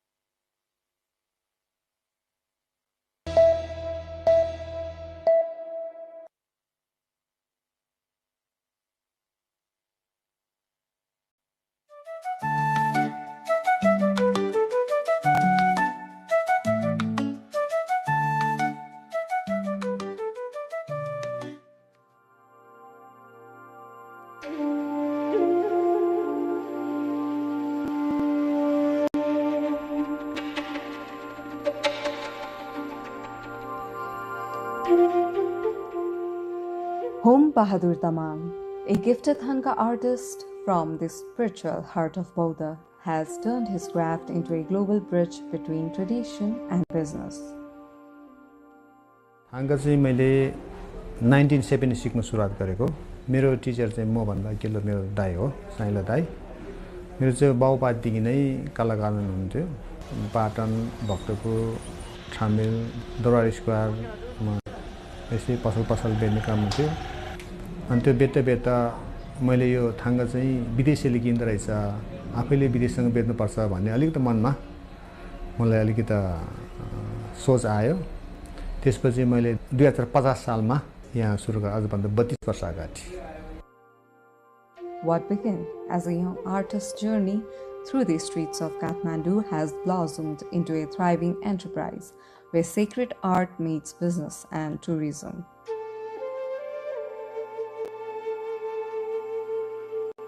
With every brushstroke, home brings Nepal's rich spiritual heritage to the world, transforming Thangka painting into a symbol of cultural fusion. त्यो बेला चाहिँ पसल कोही पनि यहाँ थिएन, किनभने त्यो मार्केटले चाहिँ कहाँ मार्केट हुन्छ भन्ने खोज्दो रहेछ। त्यो खोज्ने क्रममा म यहाँ आइपुग्यो। विदेशीहरू पनि यहाँ त्यति अहिले जस्तो बस्दैन, 5 मिनट 10 मिनटमा घुमेर जानुहुन्थ्यो। त्यतिखेर खाने रेस्टुरेन्ट पनि एकजना मात्रै थियो, एउटा मात्रै थियो। अहिले चाहिँ होस् त्यो बेला र अहिलेमा धेरै आकाश जमिनको फरक भएको छ। His story is one of passion, innovation, and a deep commitment to preserving tradition while embracing the future. विशेष गरी यो बौद्ध स्तूपसँग रिलेटेड छ। यो बुद्धको शिक्षासँग रिलेटेड यो थाङ्गा चाहिँ संसारको मानिसहरू यो स्तूपलाई घुम्ने क्रममा यो प्रार्थना गर्ने मेन आउने ठाउँ चाहिँ यो रहेछ। त्यसो भएको हुनाले यो चाहिँ विशेष गरी ओल्ड हेरिटेज साइटमा चाहिँ त्यो पनि के हो बुद्धिस्टको भएको हुनाले चाहिँ नेपालभरिको नै थाङ्का बिक्ने ठाउँ चाहिँ अति महत्त्वपूर्ण चाहिँ यो नै हो वास्तवमा, किनभने रियालिटी छ यो बुद्धसँग। From the hills of Ramechhap to the heart of Bodh, Kom Bahadur Damang has a glorious story to tell. A story of will, determination, struggle and success. म आफै पनि रामेछाप दुर्गम जिल्लामा जन्मेको चाहिँ नि रोजगार छैन, त्यहाँ स्कुल छैन, कलेज छैन, हस्पिटल छैन, रोजगार छैन। त्यसपछि म पनि रोजगारकै क्रममा यहाँ आएर मैले सुरुवात गर्यो। अहिले चाहिँ म लगभग 49 वर्ष भयो यही पेसा गरेर दाल भात खाएको। अब नयाँ पुस्तालाई पनि मैले हस्तान्तरण गर्नुपर्छ है भन्ने मेरो एउटा उद्देश्यले चाहिँ अहिले मैले नयाँ पुस्तालाई चाहिँ गाउँबाट आउनुहुन्छ, स्कुल सकेर अनि बिहान चाहिँ कलेज जानुहुन्छ, दिउँसो काम छैन। त्यस कारणले मैले 3 महिना फ्री ट्रेनिङ दिने गरेको छ। उहाँको स्किल अन्त टेस्ट गरेर हामीले यहीँ तलब दिएर जस्तो बिहान कलेज पनि भ्यायो उसको कति हो त्यसो त्यहाँबाट एक्स्ट्रा टाइम चाहिँ 5 घन्टा 6 घन्टा 7 घन्टा पनि यहाँ जीवन चलाउने चाहिँ काम भइरहेको छ अहिले। For 49 years, he painted, taught and empowered young artisans. Today, his school preserves tradition and creates futures. हामीले यहाँ सुरुमा इन्टरभ्यू लिन्छु, त्यसपछि 1 हप्ता चाहिँ नि सानो क्यानभासमा हात ट्रेनिङ दिन्छु, त्यसको शरीरको बडीहरू अलिकति ट्रेनिङ दिन्छु अनि 1 हप्तापछि ओके भनेर ओके या यस भने कोही मानिस नसक्ने चाहिँ नि आधा घन्टामा 1 घन्टामा उठेर गइहाल्छ। म सक्दैन, ढाड दुख्यो, किन उसको मन धेरै भएर गयो, त्यो सक्दैन, ऊ आउँदैन, एक दिन पनि आउँदैन। मात्रै आँखा चाहिँ हुनु पर्यो। हामीले अपाङ्गलाई पनि सिकाएको छ, जस्तो बाहिर कान नसुन्ने पनि सिकाएको छ, आँखा चाहिँ हुनु पर्यो, त्यस्तै हो। As interest in Buddhism grows worldwide, so does the appreciation for our sacred art. Foreigners now come not just to admire but to learn, studying our architecture techniques and meditative Thanka traditions, giving new life to what was once known only within our borders. Buddhism Nepal हो। नेपालमा जति छन् विश्वसम्पादकमा सूचीमा भएको मठ मन्दिर गुम्बद छ, यसैबाट उहाँले पनि सिकेको वास्तवमा। यो जुन बौद्ध स्तूपरा भनौँ लुम्बिनी त्यो जस्तो उहाँहरूले बनाउन सक्दैन, तर यसको चाहिँ एकदम महत्त्वपूर्ण के छ भगवान या चाहिँ दोस्रो तेस्रो बुद्धको रिलेटिभ यहाँ छ। जति चाहिँ अहिले संसारमा यो बुद्धिज्म फैलिँदै जान्छ, यो महायान बुद्धिज्म त्यत्तिकै ठाङ्गको भ्यालु चाहिँ बढ्दैछ अहिले। जस्तो मेरै कुरा हो, मैले 40-45 वर्ष यति ठाङ्गको महत्त्व थिएन, किनभने वर्ल्ड वाइडमा बुद्धिज्ममा थिएन, विदेशीहरूले जानेकै थिएन। उनीहरूले त्यो सुरु आउँदाखेरि सानो एउटा नेपाल आउँदाखेरि सुपर किन नलैजाऊ भन्ने मान्दै लाइन थियो। अहिले चाहिँ उहाँहरू चाहिँ जस्तो अमेरिका, युरोप, तपाईँको यो सिङ्गापुर, ताइवान, मलेसिया विभिन्न देशमा चाहिँ अहिले बुद्धिस्ट प्र्याक्टिसनर धेरै उहाँहरू चाहिँ गर्नुहुन्छ। त्यसको लागि चाहिँ एकदमै महत्त्वपूर्ण छ। त्यस कारणले भविष्यमा यो थाङ्गा चाहिँ छ, यसको मार्केट छ। As an artist, entrepreneur and a master, he feels fulfilled, creating beauty, guiding others and living with purpose. मैले संसार जीवन जगतलाई थाहा पायो। अहिले हामी सांसारिक जीवन छ, सांसारिक जीवनमा कसरी जिउने र अर्कोलाई पनि कसरी जिउन दिने कला थाहा पायो। त्यसपछि अब जुन देशमा जन्मे पनि जुन कुलमा जन्मे पनि 100% निश्चित के हो भने मृत्यु छ। त्यो त निश्चित हो नि, एउटै निश्चित छैन, कहिले पनि निश्चित छैन। तर त्यो मर्नेमा म कसरी मर्ने भन्ने कला पनि थाहा पाएँ मैले। मलाई त धेरै परिवर्तन भएको छ। मैले परिवर्तन भयो भने के हुन्छ, मैले ठुलो पचेरो चढ्यो, ठुलो गाडी त्यस्तो होइन, तर मलाई खुसी छ। सादा दाल भात खान पाएछ, मैले परिवार पाल्नु पाएछ। यही थाङ्गाले म जापान घुम्यो, युरोप गयो, चाइना घुम्यो, बुद्धिस्ट कन्ट्री सबै घुमेको छ। सबै ठाउँमा मैले घुम्नलाई मलाई पैसा आपत पनि परेन। थाङ्गा सँगसँगै लाँदै ब्रिफिङ गर्दै बेच्दै दर्शन बेचेको हो। त्यस कारण मलाई त एकदम खुसी छु म त पनि।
For centuries, the Kumail community of Nepal has lived closely tied to the earth, shaping clay, cultivating land, and sustaining a cultural identity rooted in indigenous skill, craft, and tradition.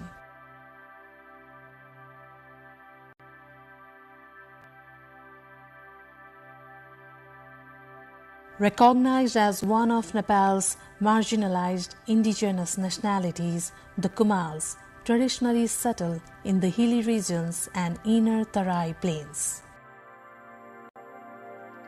Cultural practices and oral histories indicate that they have been part of Nepal's civilization since ancient times. As inhabitants of Nepal's fertile river valleys and plains, the Kumails have carried forward a deep-rooted tradition of earthenware craftsmanship, agriculture, and a rich cultural heritage that reflects centuries of resilience and adaptation.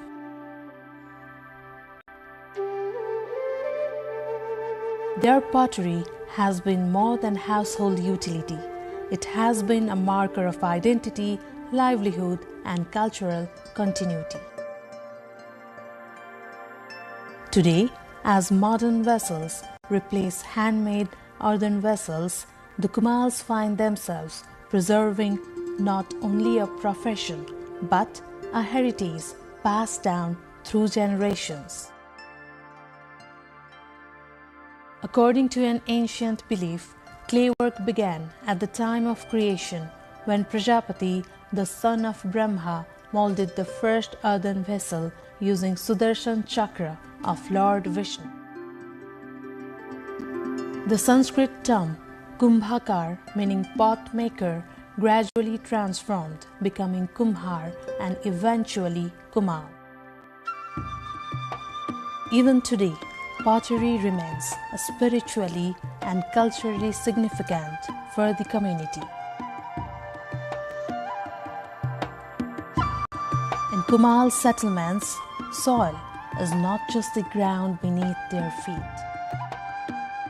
It is raw material, cultural memory, and a symbol of survival. The Kumail population is spread mainly across central Tarai districts of Nepal, namely across Lumbini, Gandaki, and Bagmati provinces. Traditionally, they rely on two main occupations, agriculture and pottery. Farms provided daily sustenance, while pottery supported household needs and served as a source of income.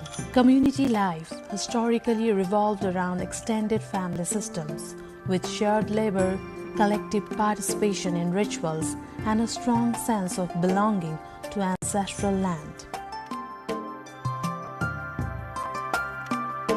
Pottery for the Kumails is a detailed, multi-stage skill passed down through generations. The process begins with identifying the right soil. Black clay, the Kalo Matu, was traditionally preferred for its strength and texture. It was collected near riverbanks, ponds, and settled waterbeds. Among Tharu Kumails, this clay is also known as Kamaune Matu, meaning clay that earns. Clay is soaked, softened, and thoroughly kneaded. Using a tool called pasur, potters slice and cleanse the clay to remove impurities. In earlier times, bamboo tools were used instead of iron. The prepared clay is stored covered, maintaining moisture for shaping. The chakra or potter's wheel remains central to Kumail identity. Hands center the clay, fingers guide it, and experience shapes it. Tools like thap and pitani help refine form and smooth surface. Large vessels, water jars, grand pots, cooking pots, and ritual vessels were once part of every Nepali household, each bearing the touch of Kumail craftsmanship. Freshly formed pots are cut from the wheel with thread or leaf strips and set to dry. First in shade to prevent cracks, then under the sun.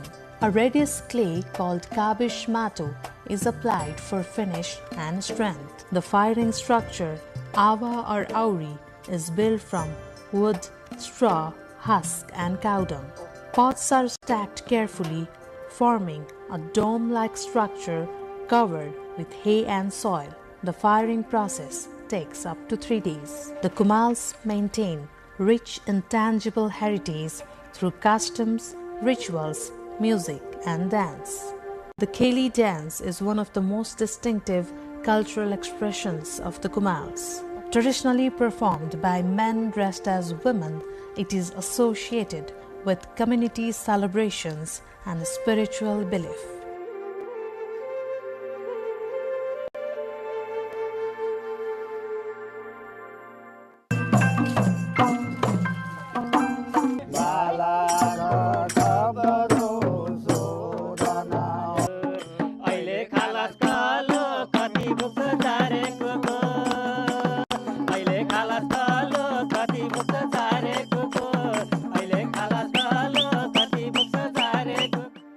The performance concludes with blessings for the household hosting the event. Marriage traditionally takes place within the community, though intercaste marriage, particularly with Magar communities, has become common.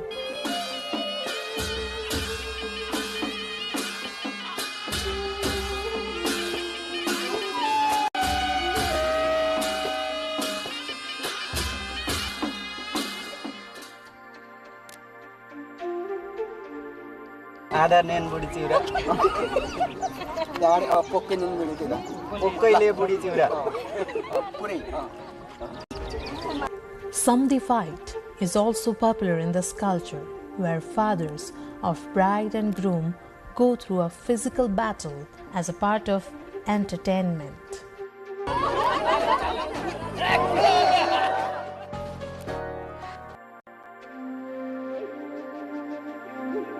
A child's naming ceremony called Nwaran takes place on the 9th day for daughters and 11th day for sons, where a young unmarried girl narrates the name referred by the priest. Don Ponni, a ritual where the mother burns bathing used during childbirth, is followed by baths. The child is then named and welcomed. बोलाउने नाम आशिष कुमार, देवताको नाम गोविन्द कुमार, मेरो नाम Santosh Kumar. Grandmothers carry babies around the home, chasing the newborn with a catapult, symbolically granting strength and sealing belonging. केही नभए नराइदे गर्न पर्छ. That rites emphasize purity, remembrance and respect. The eldest son, or the one performing final rites, often standing inside a fishing net, performs final rites reflecting links to water-based livelihood and spiritual symbolism.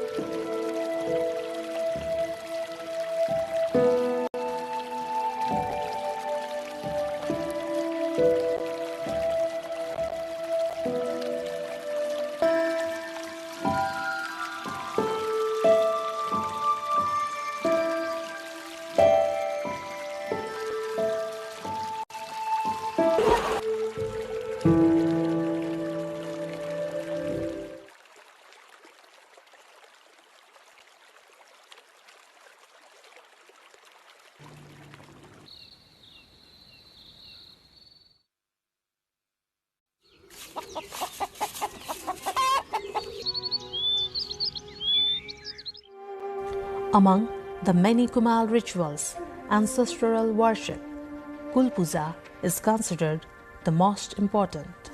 It is performed in remembrance of those deceased in the family and is also known as Pitri Puja. The Kul Puja honors ancestors annually, while the worship of Singh Devta urn-shaped forest deities highlights ties to nature and livestock protection. The Kumail people speak their own indigenous language, Kumail, which belongs to the Tibeto-Burman family.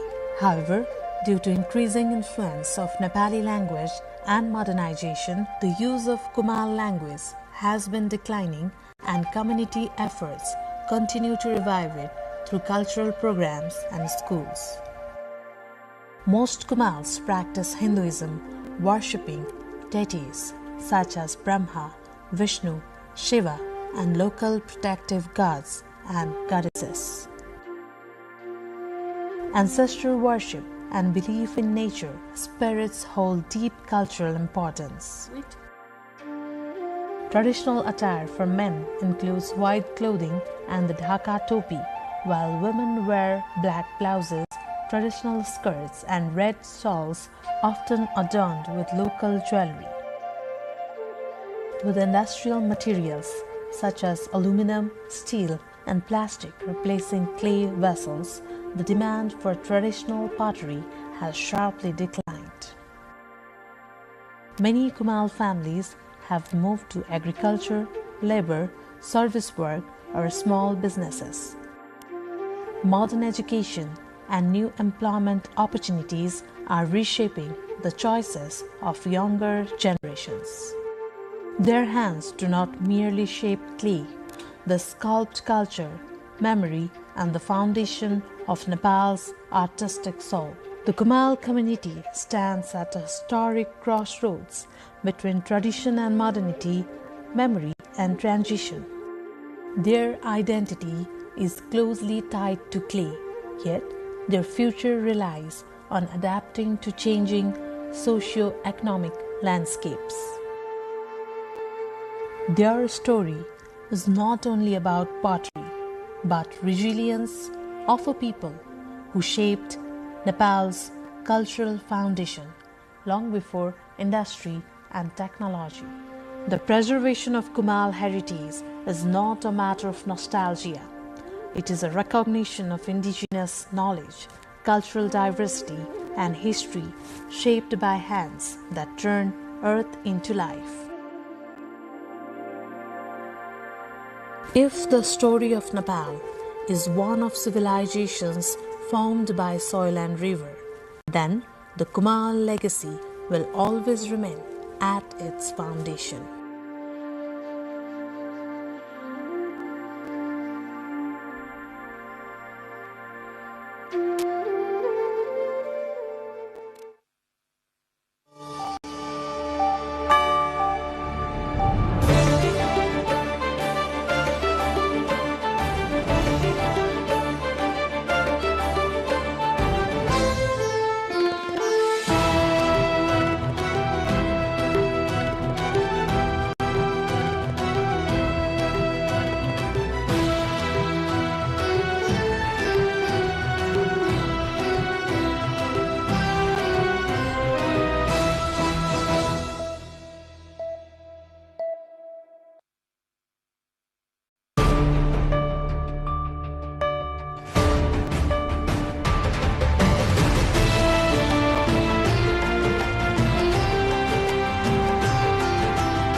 Prime Minister Balendra Shah released Labour Minister Deepak Kumar Shah off his post. President Paudel assigns portfolio to the Prime Minister. Former Prime Minister Oli and ex-Home Minister Lekak released from police custody. Move follows Supreme Court's order. CIAA files corruption case against former Speaker Krishna Mahara and 27 others on gold smuggling charges, alleged of smuggling gold concealed in e-cigarettes. Prime Minister Shah urges Nepal Army cadets to uphold duty, discipline and responsibility, instills vision of integrity, teamwork and ethical service among officers. Nepal marks Electrical Safety Day today. Electrical fires become leading cause of domestic fatalities in the country. And Israel strikes Lebanon in deadliest attacks, yet ceasefire at risk as more than 250 killed ahead of Iran-US talks in Pakistan.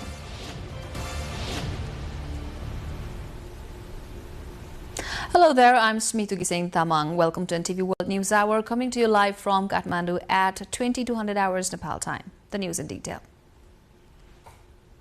Prime Minister Balendra Shah has relieved Minister for Labour, Employment and Social Security Deepak Kumar Shah of his post following a recommendation from Rashtriya Swatantra Party RSP. The minister is accused of abusing his position by enabling his spouse to resume regular duties as a member of the Health Insurance Board, a role for her that had long remained inactive. Based on this issue, the RSP recommended disciplinary action against the minister.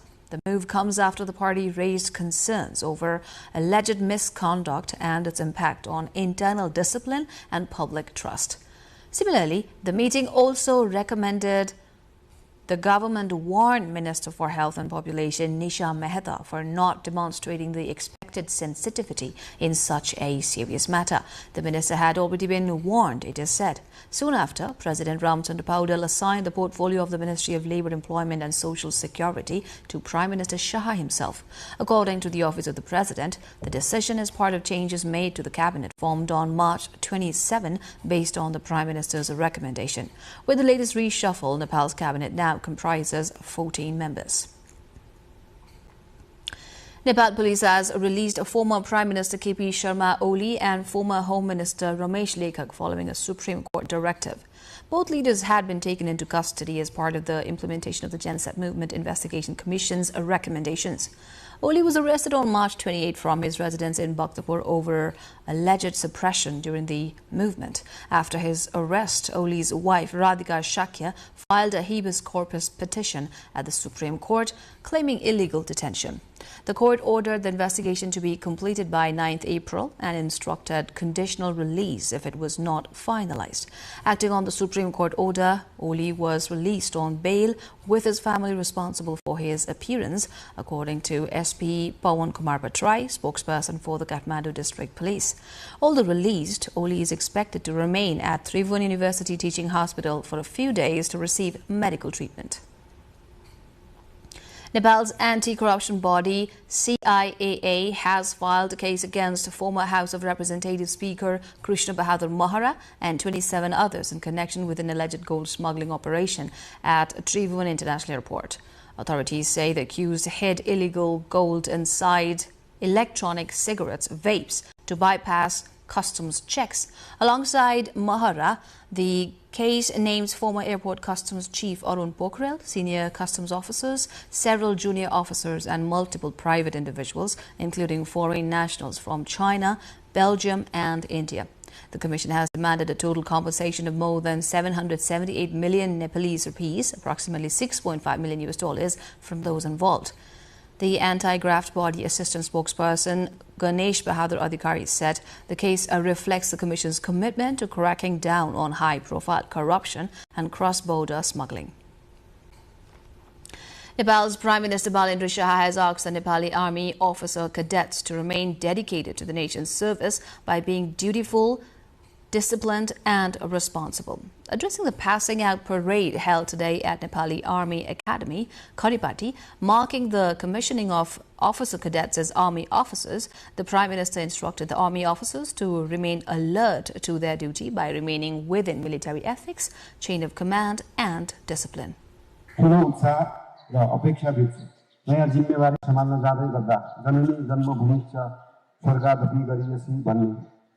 भनाइको जीवन्तता कायम गर्न तपाईहरुले आफ्नो कार्य क्षेत्र जिम्मेवारीको गम्भीर्य मनन गर्दै कमान्डरका रूपमा विभिन्न क्षेत्र फरक सामाजिक पृष्ठभूमि जवानहरूको नेतृत्व गर्दै बलियो एकीकृत र सक्षम टिम निर्माण गर्न सफल हुनेछ भन्ने विश्वास लिएको छु।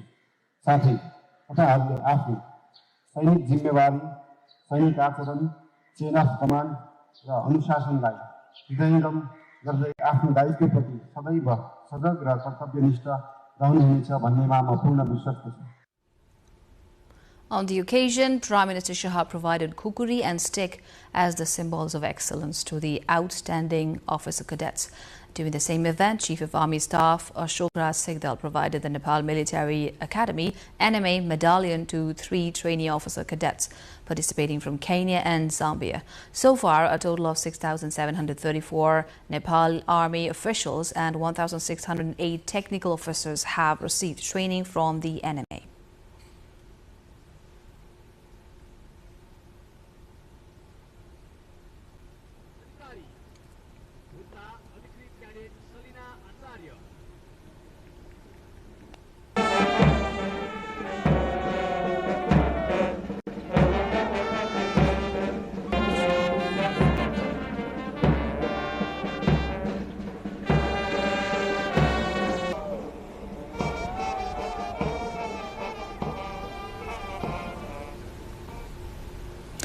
Nepal marked its 30th Electrical Safety Day Thursday amid a rising concern over electrical fires, now the leading cause of domestic fatalities.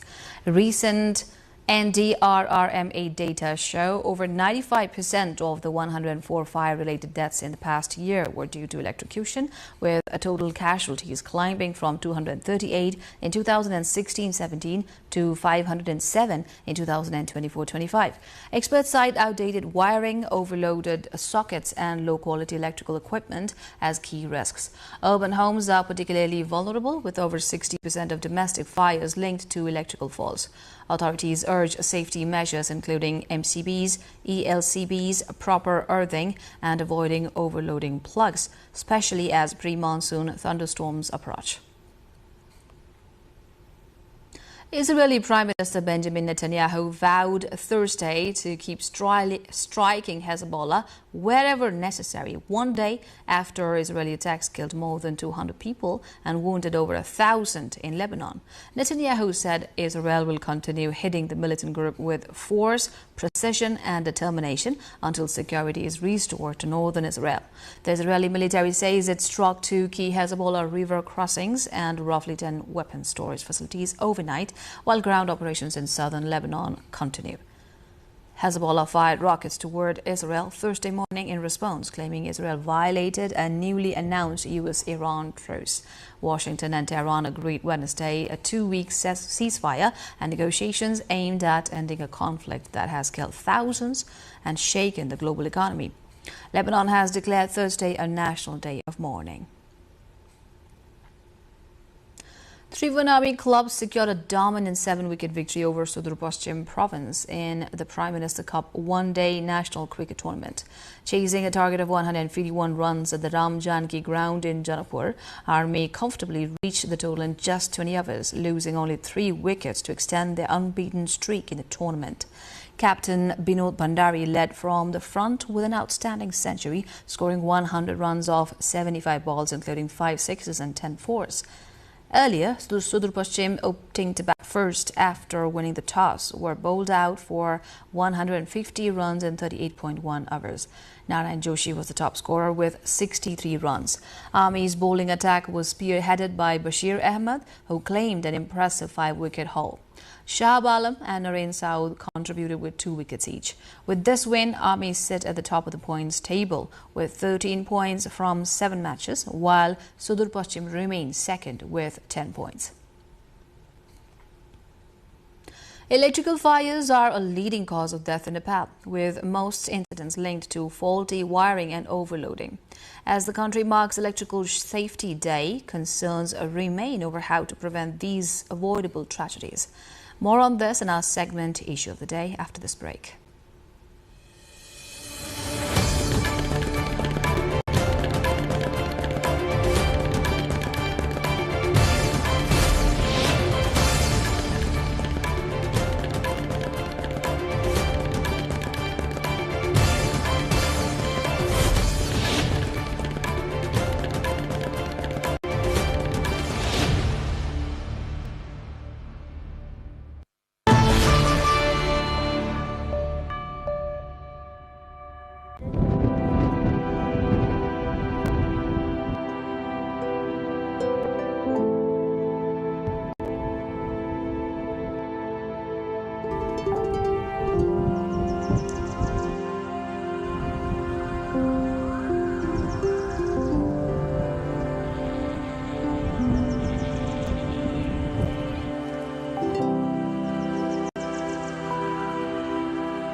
Welcome back.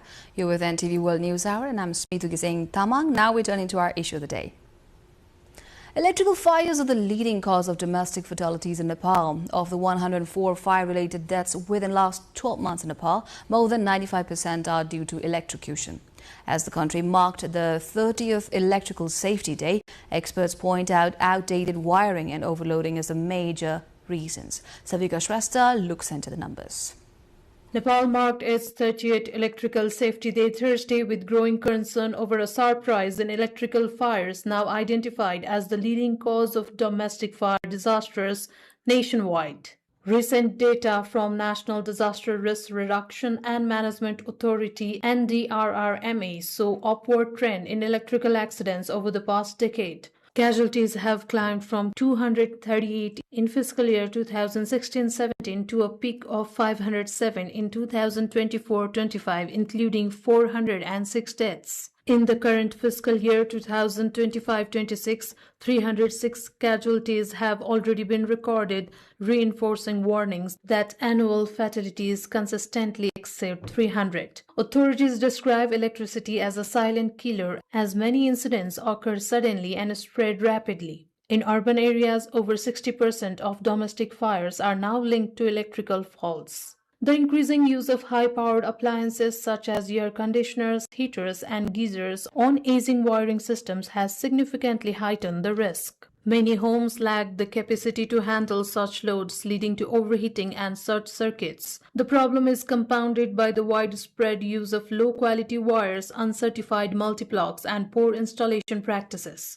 These often trigger hidden fires inside walls, which remain undetected until they escalate. Experts warn that burning electrical insulation produces toxic smoke, making such fires especially deadly. These thin wires, if you use, so it may cause electrical fires.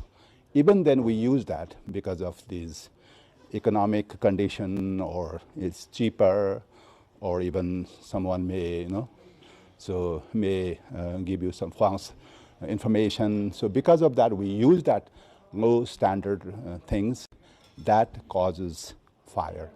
And just because of just using or saving a little bit amount of money, so we are losing so much. So even human being on those essays, we lose.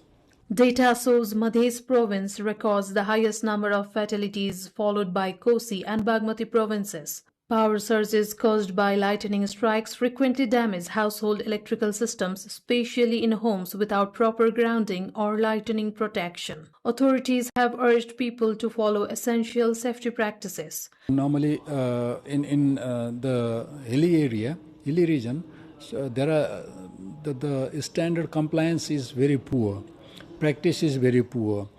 So the electrical hazards, electrical accidents do happen. Whereas in the case of Tarai region, plain region, normally the similar compliances are lacking there too. But on top of that, in Tarai region, people steal, electricity directly from the transmission distribution line. Because of that, the casualties, fatalities do happen.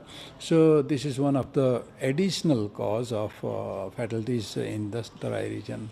These include avoiding overloading sockets, checking the ampere rating of plugs before use, and installing safety devices such as MCBs, miniature circuit breakers, and ELCB, RCCBs, earth leakage circuit breakers, which automatically cut off power during faults. Proper earthing systems are also critical to safely discharge excess electricity. Basically, all we have to do is what are the different equipment that we generally use in our houses.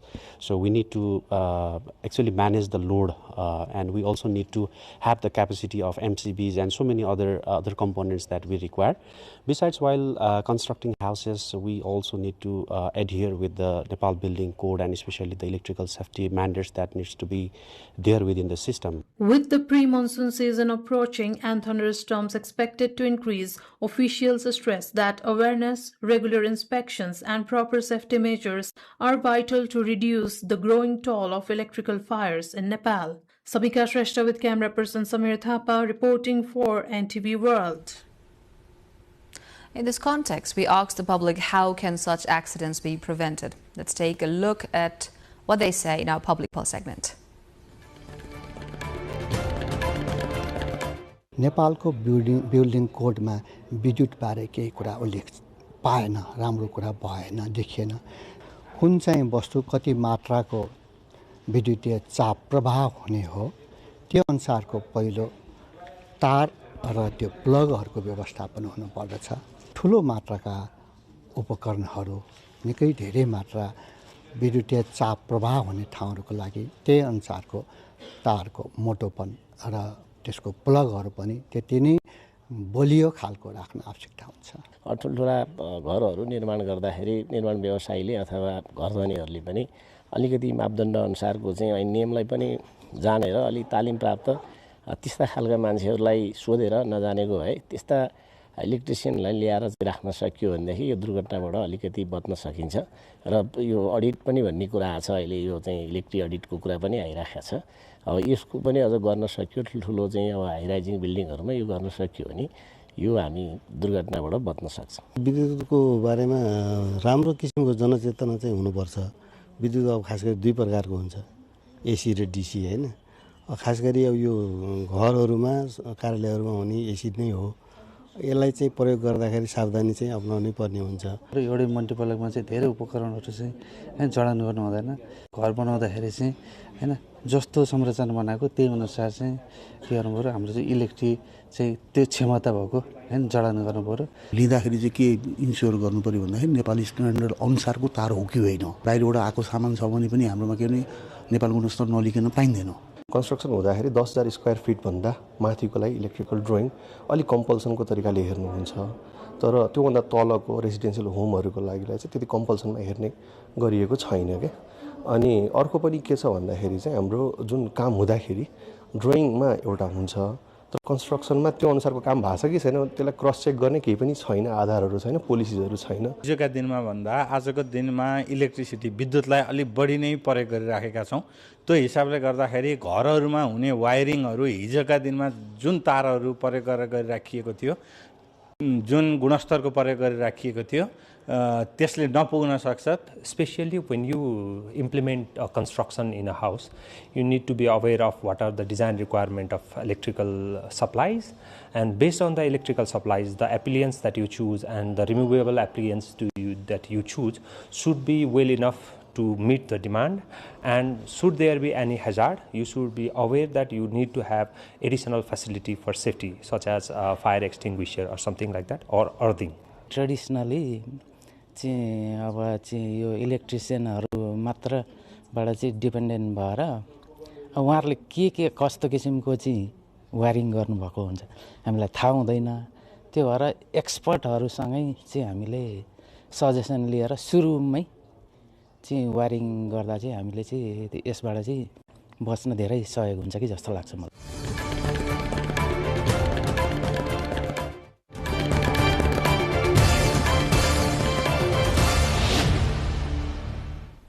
And that wraps up our issue of the day. On to the next segment now. In Lumbini, the sacred birthplace of Gautama Buddha, a major transformation is underway. Backed by an $85 million investment from the World Bank, a new development project aims to boost tourism, preserve heritage and uplift local communities. But can this ambitious plan balance spiritual legacy with modern growth? Let's look into this in our cover story of the day.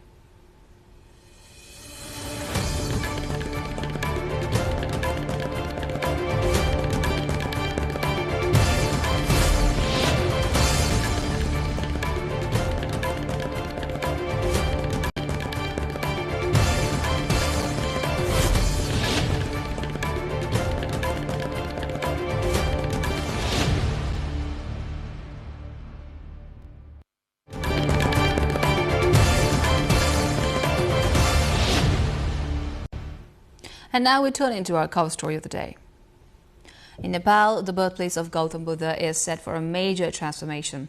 A new internationally funded development project is aiming to boost tourism, preserve heritage and create jobs in one of the world's most important spiritual destinations. Vijeta Bandari, along with our local correspondent Deepak Kimire, takes a look. The sacred site of Lumbini, a UNESCO-listed pilgrimage destination visited by millions, is entering a new phase of development. The World Bank has approved an $85 million financial package to launch the Greater Lumbini Area Development Project, a 5-year initiative designed to connect heritage preservation with local economic growth. Approved on March 13, 2026, during a board meeting in Washington, D.C., the funding will support infrastructure, tourism facilities, and community-based income programs across the region. The project extends beyond Lumbini itself, covering 4 historically significant locations tied to the life of Buddha. These include Tilaura Kot, believed to be the childhood home of Buddha, Ramgram, home to sacred relics, and Devdaha, associated with Buddha's maternal lineage. Sacred Garden को चाहिँ improvement छ physical development plan अनि Lumbini museum त्यसपछि तिलरो coat हाम्रो चाहिँ tentative हामीले प्रस्ताव नै गरेका थियौँ वर्ल्ड हेरिटेज साइट त्यसको चाहिँ इम्प्रुभमेन्टको कुराहरू छ त्यसपछि रामाग्राम र देवदह र सराउन्डिङमा र चाहिँ कम्युनिटीसँग रिलेटेड एक्टिभिटिजहरू चाहिँ नगरपालिका मार्फत हुन्छ. Plans include upgrading facilities for pilgrims and tourists, such as sanitation services, designated areas for prayer rituals, shoe storage spaces, and the beautification of the Maya Devi temple complex. Local municipalities, including Lumbini Cultural Municipality and Kapilvastu, will be directly involved, ensuring that development reaches surrounding communities. उकास्ने किसिमका योजनाहरू बनाएर लैजाँदै गर्दा yes नगरपालिकामा आगामी दिनहरूमा yes क्षेत्रको विकास सँगसँगै आर्थिक विकास पनि हुने भएको हुँदा समग्र नगरवासी र लुम्बिनी सांस्कृतिक नगरपालिकालाई पनि यो बजेटले धेरै सहयोग पुग्नेछ. यसैबाट लुम्बिनी कपिलवस्तु रामग्राम देवदह नै पेरिफेरी यसको के भन्छ प्रवर्धन हुने भएकोले यहाँका सम्पूर्ण पर्यटक मात्रै नभएर स्थानीयलाई पनि यसले ठूलो विकासको फड्को मार्ने र सँगसँगै आर्थिक र यसले उन्नति पनि ल्याउने र यसबाट हाम्रो समग्र रूपन्देहीकै नै अनुहार यसले परिवर्तन गर्ने. Out of the total funding, $45 million is specifically allocated to core development within the Greater Lumbini area, regions that have historically lagged behind due to limited investment. Officials and tourism entrepreneurs say the project is a turning point, one that could reshape the region into a global hub for spiritual tourism, while improving livelihoods for local residents. As Nepal looks to balance preservation with progress, the Greater Lumbini initiative is being seen as a model for sustainable development, where heritage, faith, and economic opportunity come together.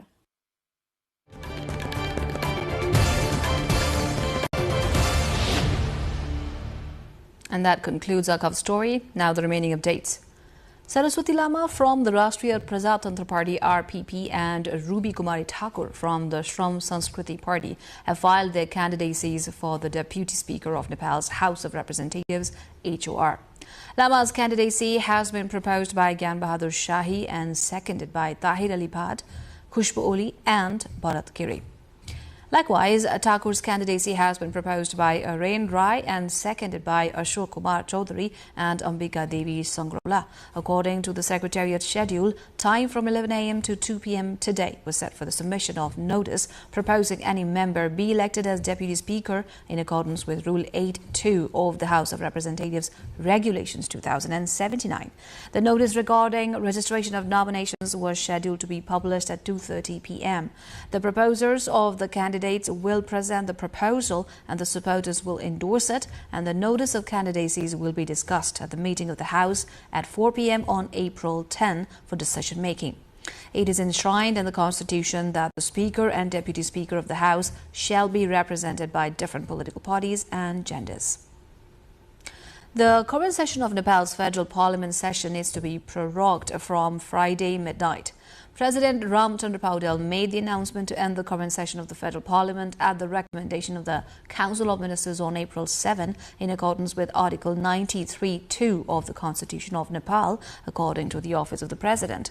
The meeting of both houses had begun from April 2. On the eve of the annual Biscuit Jatra festival, the city hosted a special traditional program at the Panchatale temple in Bhaktapur, Nepal, a historic city in the Kathmandu Valley known for its ancient temples and rich cultural heritage. Local musicians and dancers performed across each level of the Panchatale temple, showcasing centuries-old music and dance traditions ahead of the festival. The celebrations culminate in the famous Bhairavnath chariot procession, where a wooden pagoda-style chariot is pulled through the streets by devotees. This year, Biscuit Jatra is set to begin on Friday, April 10, 2026, attracting both local and international visitors. The family of Istaram Praza, also known as Pach Hate, who had been living in a cave for 2 generations in the remote Maiwang area of Benighat, Rorang Rural Municipality, Daving, finally moved into their own home on Wednesday. The house, built under the leadership of the Nepal Army, was officially handed over to the family yesterday. Subeksha Rajak with local correspondent Shiva Silwal from Dading brings more on this. Just 6 days ago, on the 21st of this month, Istaram Praja and his wife Bikimaya were granted citizenship from the District Administration Office Thading. Following their voices heard, the family has now transitioned from a cold stone shelter to a proper roof of their own. This transformation was made possible by several helping hands. Tulsi Shrestha from Kathmandu donated 2 ropanis of land to provide a foundation for the house. The Bhairav Battalion of the Nepal Army deployed 20 personnel to provide the labor and manpower necessary to complete the construction swiftly.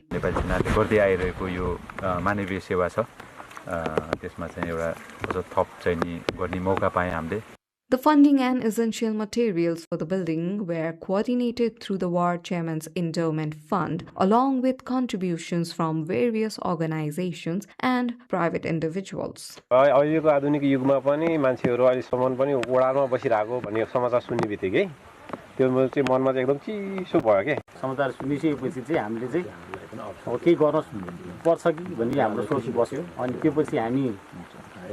टोली एक टोली हामी आएर हेर्यौं हेरेपछि अनि हामीले सक्दो अब वडा चाहिँ अझै कोस हुने मेरो एउटा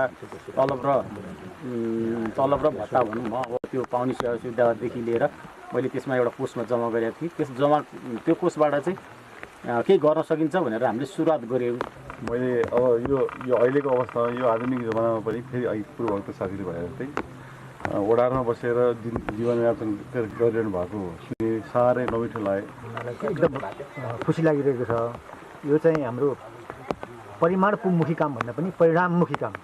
Previously, Istaram and his wife lacked even the basic recognition of citizenship, which deprived them of state-provided social security benefits. However, following the news coverage by Nepal Television, the District Administration Office Thading completed all legal formalities and reached the family's cave last Saturday to personally hand over their citizenship certificates. Although Article 37 of the Constitution of Nepal guarantees the right to housing for every citizen, Istaram's family for 4 had been forced to survive under a rock overhang.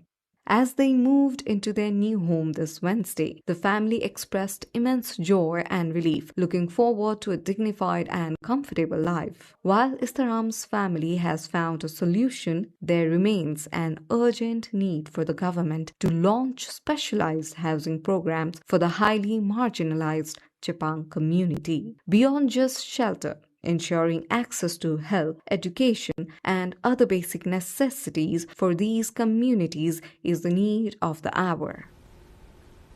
International news coming up next. For now, a quick recap of the headlines.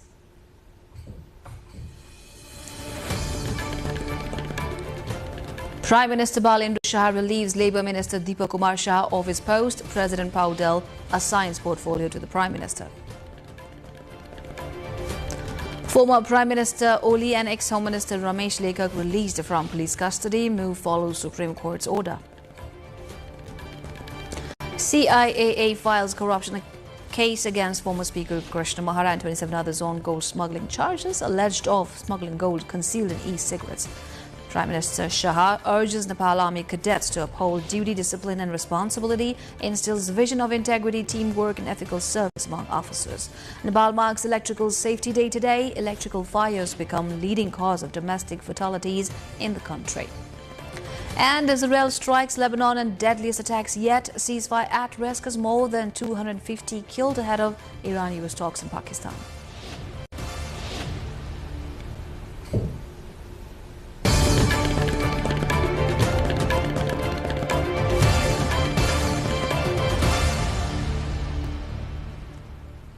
US Vice President J.D. Vance is urging Iran not to walk away from a fragile ceasefire deal, insisting that Israel's ongoing strikes on Lebanon were never part of the truce agreement. Vance says there was a legitimate misunderstanding with Iran believing the ceasefire covered Lebanon. He says it simply did not. Well, we've already seen an increase in traffic today. Hopefully we'll see an increase in traffic tomorrow. We actually think that we are seeing signs that the Straits is starting to reopen. I think you guys have probably seen oil prices have come down, so I think the oil markets, the gas markets are seeing the same thing. But the president's very, very clear. The deal is a ceasefire, a negotiation. That's what we give. And what they give is the Straits are going to be reopened. If we don't see that happening, the president is not going to abide by our terms if the Iranians are not abiding by their terms. Despite the tensions, Vance says Israel has offered to show some restraint in Lebanon to keep peace talks on track. Jerusalem's holiest sites have reopened, welcoming Muslim, Christian and Jewish worshippers for the first time in over a month. The shrines had been shuttered as conflict gripped the region, but a 2-week truce between the United States and Iran has brought a fragile calm, allowing the faithful to return to some of the most sacred ground on earth. Worshippers from all three Abrahamic faiths flooded the holy sites Thursday, a rare and striking image of shared relief amid a war that has killed thousands and destabilized the region. Whether the ceasefire holds long enough to bring a lasting peace remains to be seen, but for today, Jerusalem's gates are open once again.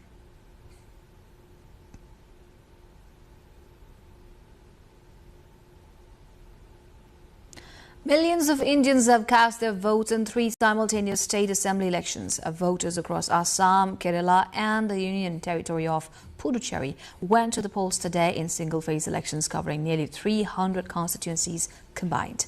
Both Assam and Puducherry recorded historic turnouts. Assam reaching over 84%, Puducherry an impressive 86% and Kerala crossing 75%. In Assam, Chief Minister Himanta Biswa Sharma's BJP is seeking a rare 3rd consecutive term, facing a determined Congress challenge led by Gaurav Gogoi. In Kerala, the contest is a 3-way fight between the ruling Left Democratic Front, the Congress-led alliance and the BJP. All results will be declared on the 4th of May.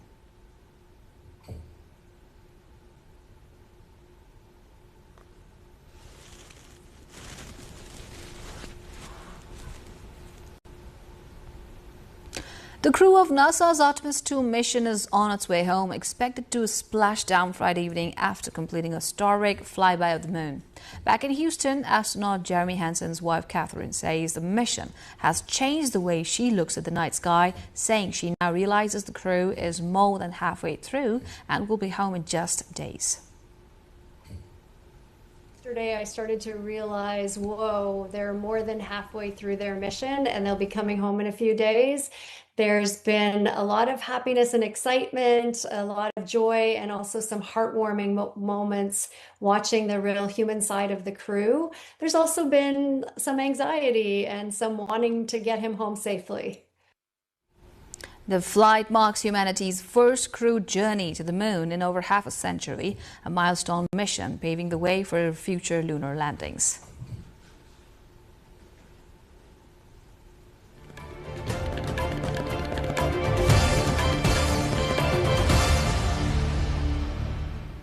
Time now for business updates after this break.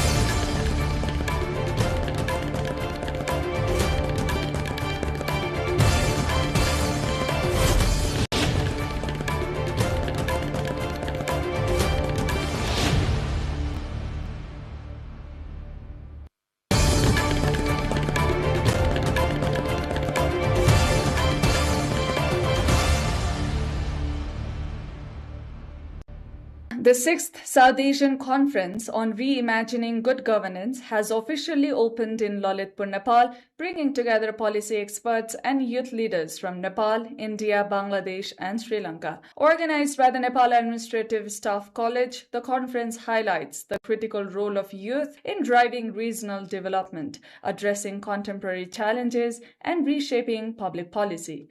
Experts note that youth participation is key to sustainable progress across South Asia. The 3-day event will focus on digital governance and artificial intelligence, cultural identity, and social transformation, as well as climate change and disaster risk management. Organizers emphasize that integrating innovation, culture, and environmental resilience is essential for ensuring a sustainable future for the region. The conference underscores South Asia's commitment to leveraging youth leadership and technological innovation as pillars for good governance, regional cooperation, and long-term development.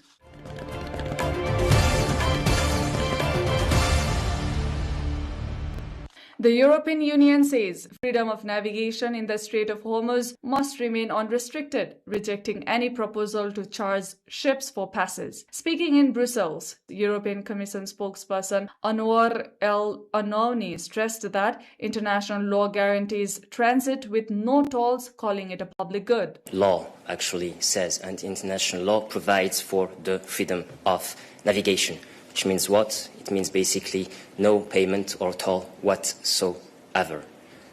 Again, the straight line and the Strait of Hormuz, like any other maritime lane, is a public good for all humanity. The comments come after Iran floated a plan to impose fees as it reopens the key oil shipping route following a 2-week ceasefire with the United States. Former President Donald Trump suggested a possible joint system to manage the strait, though Washington insists it should reopen without restrictions.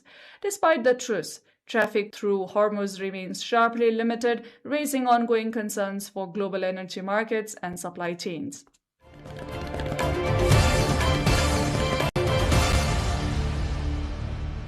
The International Monetary Fund expects to have to provide up to $50 billion in immediate financial assistance to countries affected by the Middle East war. Managing Director Kristalina Georgieva warns the conflict is already creating economic spillovers, increasing pressure on global markets and vulnerable economies. The IMF estimates near-term demand for financial assistance could range from $20 to $50 billion depending on whether a ceasefire holds. Georgieva adds the crisis is likely to leave lasting economic scars with rising uncertainty weighing on growth worldwide.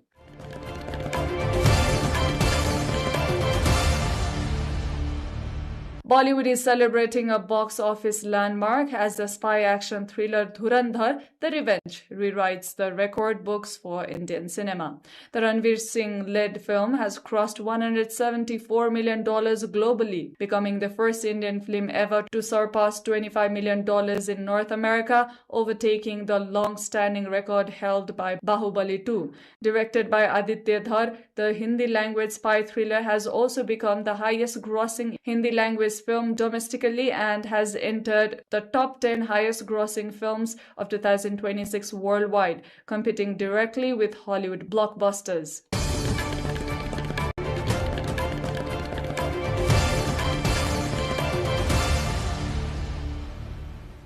Now the sports update.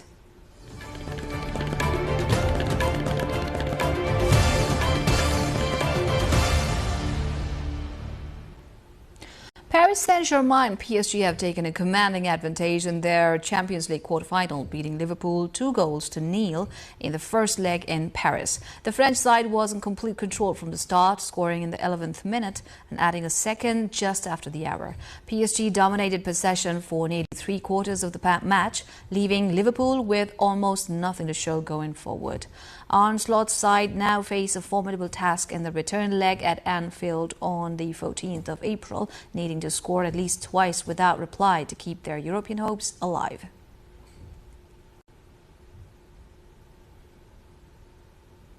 Real Madrid manager Alvaro Arbeloa says preparations for the crucial UEFA Champions League second leg against Bayern Munich have already begun, starting with their La Liga clash against Girona FC.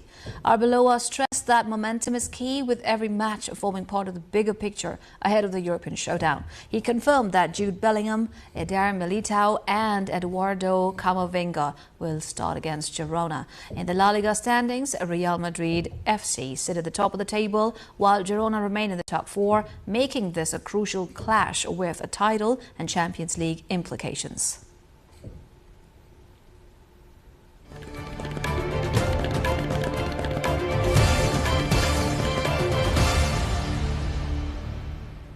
Time now for the weather update. First from Nepal and then across the world.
And before wrapping up, here's a look into the top stories once again.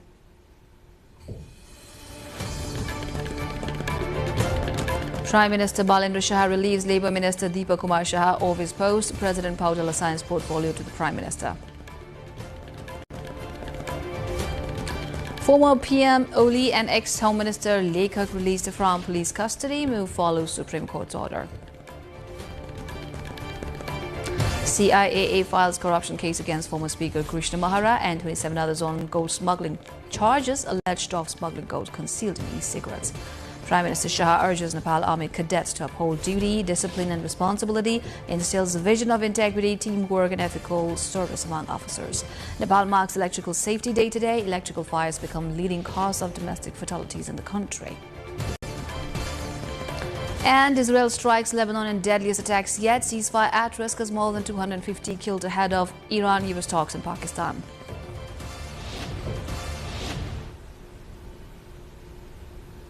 And that's it for this edition of NTV World News Hour. Do join us through our social media and get the latest updates from our official website, nepaltelevision.com. Thank you for staying with us. Good night.